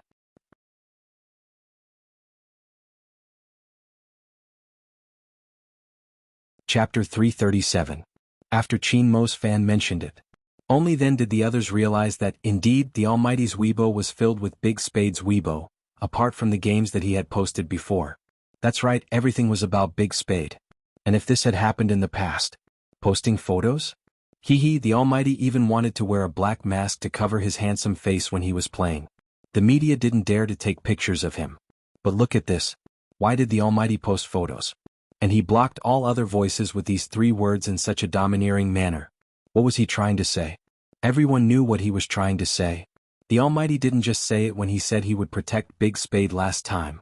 Thinking back to the reply someone had sent here, most of them understood what was going on. The Almighty is here to get revenge for Big Spade. I like this way of getting revenge. I hope the Almighty will come here more often in the future. Almighty Chin and my Big Spade are in the same frame. Seeing this, Sister Turtle reposted Chin Mo's Weibo without hesitation and tagged Fujio. Attack, receive, immediately show, poor my Big Spade, you are so handsome but you still can't attack Almighty Chin. Spade's true fan saw Sister Turtle move, and he immediately followed. Attack, receive, immediately show, touch my Big Spade, fight again next time? This basically depends on temperament. I firmly believe that my Big Spade is the attack, second only to 1 and above millions. Don't mess around, Almighty Chin just happens to be that one person. Chin Mo's fingers slid through the Weibo page, and he looked at those Spade's true fans tagging him, and the corner of his mouth curved up. That sentence, second only to 1 and above millions, Almighty Chin just happens to be that one person. It was inexplicably pleasing to the eye. Involuntarily his fingertips moved and he liked it. That Spade's fan, who never thought that she would be flipped, was stunned. Almighty Chin was really closer than she thought. Wow. The Almighty gave me a like. The Almighty is saying that Big Spade is the attack. The Almighty is so black-bellied. I just want to know what my Big Spade can say. In the morning you said I was so handsome, so I must be the attacker. Now I'm being attacked. Fujio had no idea what was going on the official Weibo account. She had a piece of hot toast in her mouth, one hand in her pocket, and the other hand was holding a tray. The food on the tray was especially sumptuous. You only eat fried rice? Chin Mo looked up from the phone screen and glanced at the youngster in front of him. The corners of Fujio's mouth curled up. Her smile was as bright as the sun, and it was hard to fade. I always feel hungry, it must be because of the lack of meat. It's also possible that I'm growing. Chin Mo's fingers were still moving. Remembering that the youngster was still in puberty, he frowned. Have you felt any knee pain recently? Fujio shook her head. No. Her chest would occasionally swell up, but it was true. How could she still be growing at this age? It was a little disadvantageous for her. Buy some vitamins after dinner. It's for prevention. Chin Mo was thinking about the situation he would face when he was growing up, but he didn't expect the youngster in front of him to be in a different situation.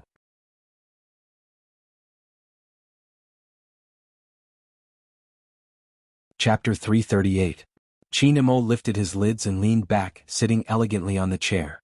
You want to know? Let's see. As he said this, he pushed the phone in front of the youngster with a faint smile on his face. Fujio raised her eyebrows and looked at the screen that hadn't dimmed yet. There was a photo with 4 words, attack, receive, immediate, present. And all the comments, all of which were pitying her, the receive? Receive. Didn't the little cutie see her fierce and aggressive eyes? The Almighty was indeed aggressive, But she wasn't bad either. Fujio's fingers paused. No wonder the Almighty, who didn't let her take the phone, pushed it away from her. It was all a trick. Fujio couldn't enjoy the handsome photo of herself and the Almighty anymore. What attack and receive? Chinamo looked at the depressed face of the youngster with the toast in his mouth and smiled happily. Don't talk. Fujio pointed at him. Chinamo was a big brother, so he wouldn't listen to his little brother. Your fans have good taste, especially when it comes to our positions. Brother Amo, you are exposed, I am exposed, so I am also on the offensive. Fujio took the tray as she spoke, using food to make up for this defeat. That photo on Weibo had already blown Lin Feng up. He asked Yunhu along the way, did Captain really sleep with Little Spade? What method did Little Spade use to get Captain to take a photo with him? And Captain even learned to say attack and receive. Shouldn't our team be full of straight men? Even if others are gay, Captain should be the representative of millions of straight men. You mean can you be gay? Yunhu showed his room card and walked into the magnificent hall. Lin Feng shook his head immediately. Oh. Then shut up and take the food. Yunhu took a tray. Lin Feng fixed his eyes on it and strode towards Fujio's table. He was first shocked by the number of empty plates on the table, and then he said to Chinamo seriously, Captain, I came to find Little Spade to eat together. Little Spade, let's see what else you want to eat. If he wanted to ask questions, he had to drag him away alone.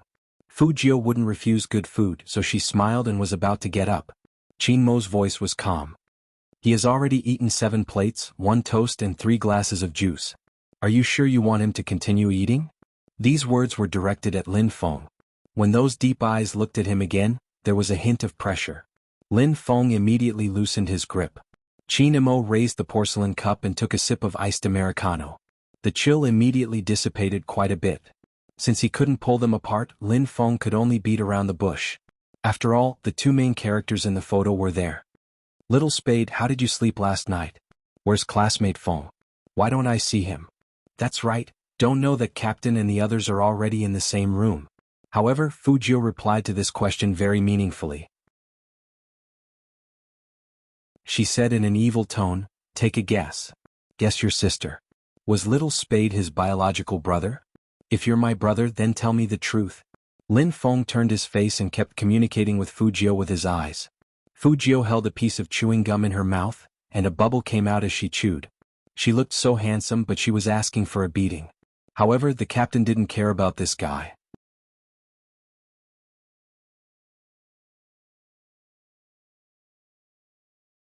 Chapter 339. Attack. Chinamo raised his eyebrows and laughed. He said coldly, it's the same whether you wear clothes or not. That face is too beautiful, so it'll be even worse if you take it off. Don't even think about it. Lin Feng. 10,000 points of critical hit. Fujio couldn't help but laugh. Lin Feng felt that it wasn't suitable for him to stay here in this situation. Yunhu stood behind him dragging 2 plates. The whole team has pictures of you with your shirt off. How can you say that you are the attack? Fujio was interested. Where? Let me see. Lin Feng pulled Yunhu over and said seriously, Little Spade, I have something to discuss with your brother Yunhu. You and Captain can continue eating. How could he pull Yunhu with his strength? Yunhu could knock him down with 1 hand.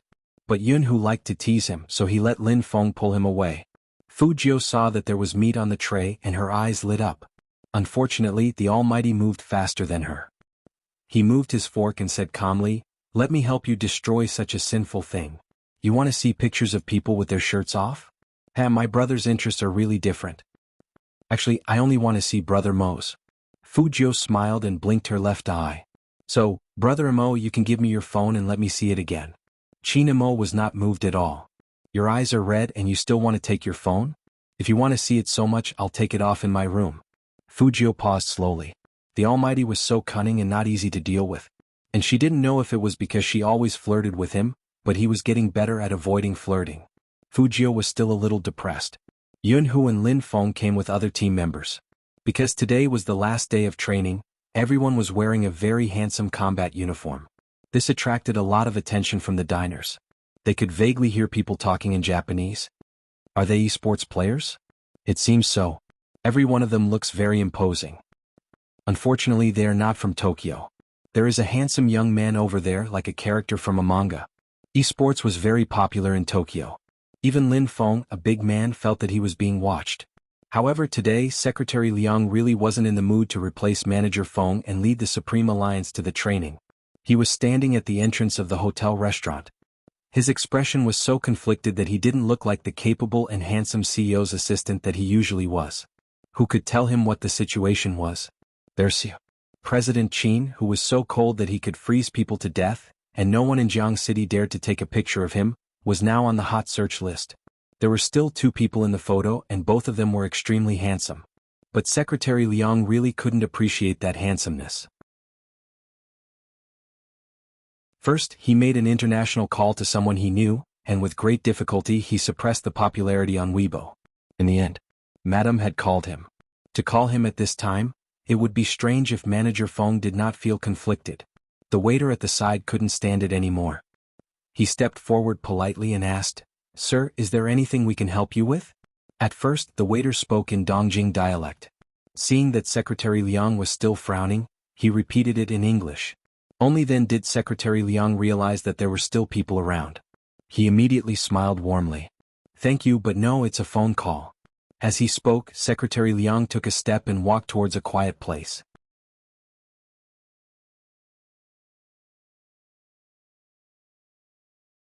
Chapter 340. Hello, Madam. Secretary Liang had mixed feelings when he said the first sentence. If Madam asked him about the photo, how would he answer? Could it be that he felt something was wrong with CEO Qin recently? Or maybe it was nothing. It was just that the people in the same team had a good relationship. What the F***ck CEO Qin had been alone since he was a kid. Except for those in the compound, who else had he been close to? When he was in high school he had a group of people following him. At that time, CEO Qin didn't look like a third-generation soldier. He looked like the boss of the school. Now that he was in college he looked like a CEO. There were many people who admired CEO Qin, but the one who was especially close to him was Fujio. However, he could not rule out the possibility that it was a bond between brothers. He had to be honest. Secretary Liang calmed himself down and asked in a professional tone, "Madam, what can I do for you?"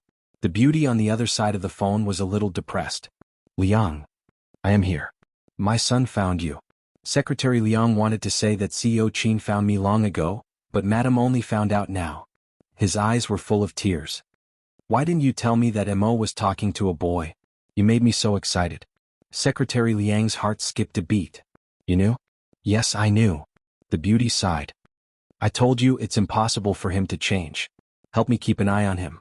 See if there are any other girls in front of him. If there aren't any, create an opportunity for him to meet them." Secretary Liang wanted to say that he had changed, but no, as the CEO's assistant he couldn't just guess. "Yes, Madam. I have arranged it, but CEO Qin is not happy.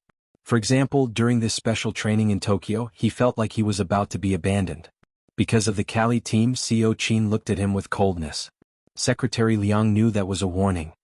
You can't go too far. The beauty thought about it and said, "Then you can pay attention to who he is close to. Guys are fine too, but don't let him be too cold." Secretary Liang opened his mouth. "Guys are fine too? Brothers, of course. Mo can't sleep alone, so I heard that he found a good friend to keep him company." After saying that, the beauty bit her teeth. It doesn't seem like something he would do. It's weird. Secretary Liang, so the president really slept with young Master Jiu last night? Those photos weren't taken randomly, right? Why did he feel even more exhausted? Alright, I'm going to join the crew. Let's keep up the catchphrase. Secretary Liang listened to the sound of the phone being hung up. What the hell was the slogan? Madam asked him to do this and he couldn't refuse. It's not that I can't refuse, Madam. But he couldn't refuse his boss. When Secretary Liang received this order, he would first report it to his boss. The boss smiled faintly and said, "That's good. You can train your undercover skills. By the way, your CEO Qin's anti-reconnaissance skills are very good. But you have to understand a mother's concern for her son. Go. In other words, my son will definitely find you, so you have to go too." Secretary Liang took a deep breath. He couldn't bear to look back on the past. He had to think carefully about how he was going to work from now on. First of all,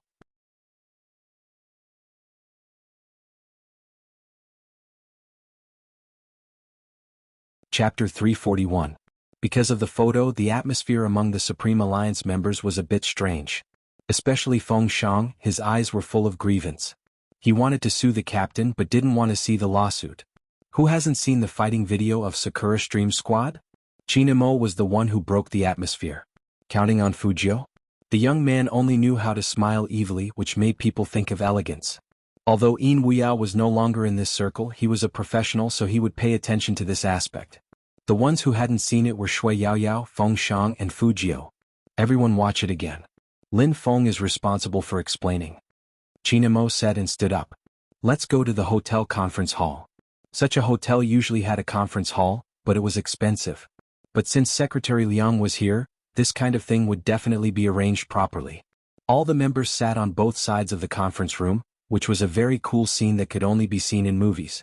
Yun, who skillfully turned on the computer, then plugged in the USB drive, and the picture was projected on the big screen in the conference room. The captain of Sakura Stream Squad, Yamaguchi.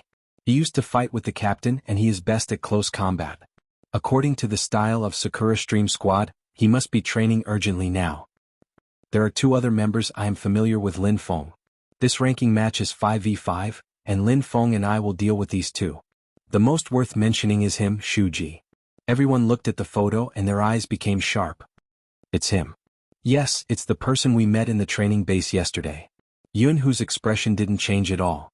He just joined Sakura Stream Squad this year, but he has already become an official member. The reason why Sakura Stream Squad is so murderous this time is because of him. This person is best at sneak attacks, and his character is full of hostility when he operates it. He is famous for being bloodthirsty, so in this team competition, we need to be wary of him jumping out of the grass and suddenly attacking us. Someone couldn't help saying, his hand speed shouldn't be as fast as Little Spade. The hero is not just about hand speed. Little Spade can indeed avoid his sneak attacks, but our speed is not as fast as him. This is 5v5 ranking. Yun, who put down the pen and reminded everyone of the most critical point. Here is the video of Shuji's sneak attack. Everyone watch it. Time is tight and this is all we can collect. With that, Yun, who tapped open the video. The members of the Supreme Alliance watched helplessly as the two people who were attacking on the main road were suddenly frozen in place by a red shadow that jumped up from behind. Then the red shadow moved back and forth 3 times, completing a double kill in an instant. Surprisingly, he was unscathed. Such a person would be very troublesome to deal with, whether it was attacking or defending a city. The Supreme Alliance members all looked at each other. They saw the same thing in each other's eyes. The conference room suddenly fell silent. There was only one thought in everyone's mind, and that was how they would deal with this person if they encountered him. Everyone knew that the friendly match the next day would be no less difficult than the national competition. Shui Yaoyao and Feng Shang were even more shocked. As two pure newbies, they finally felt what really sports was. Joining the Supreme Alliance was just the beginning. You're tuning in to the Han Li's Wuxia Chronicles YouTube channel. We're so grateful for your support, and don't forget to subscribe to join us on this incredible journey through captivating stories. Your generosity through donations truly makes a world of difference, as it's the primary source of revenue that allows me to expand and enhance this channel for you. Thank you from the bottom of my heart for being a part of this adventure.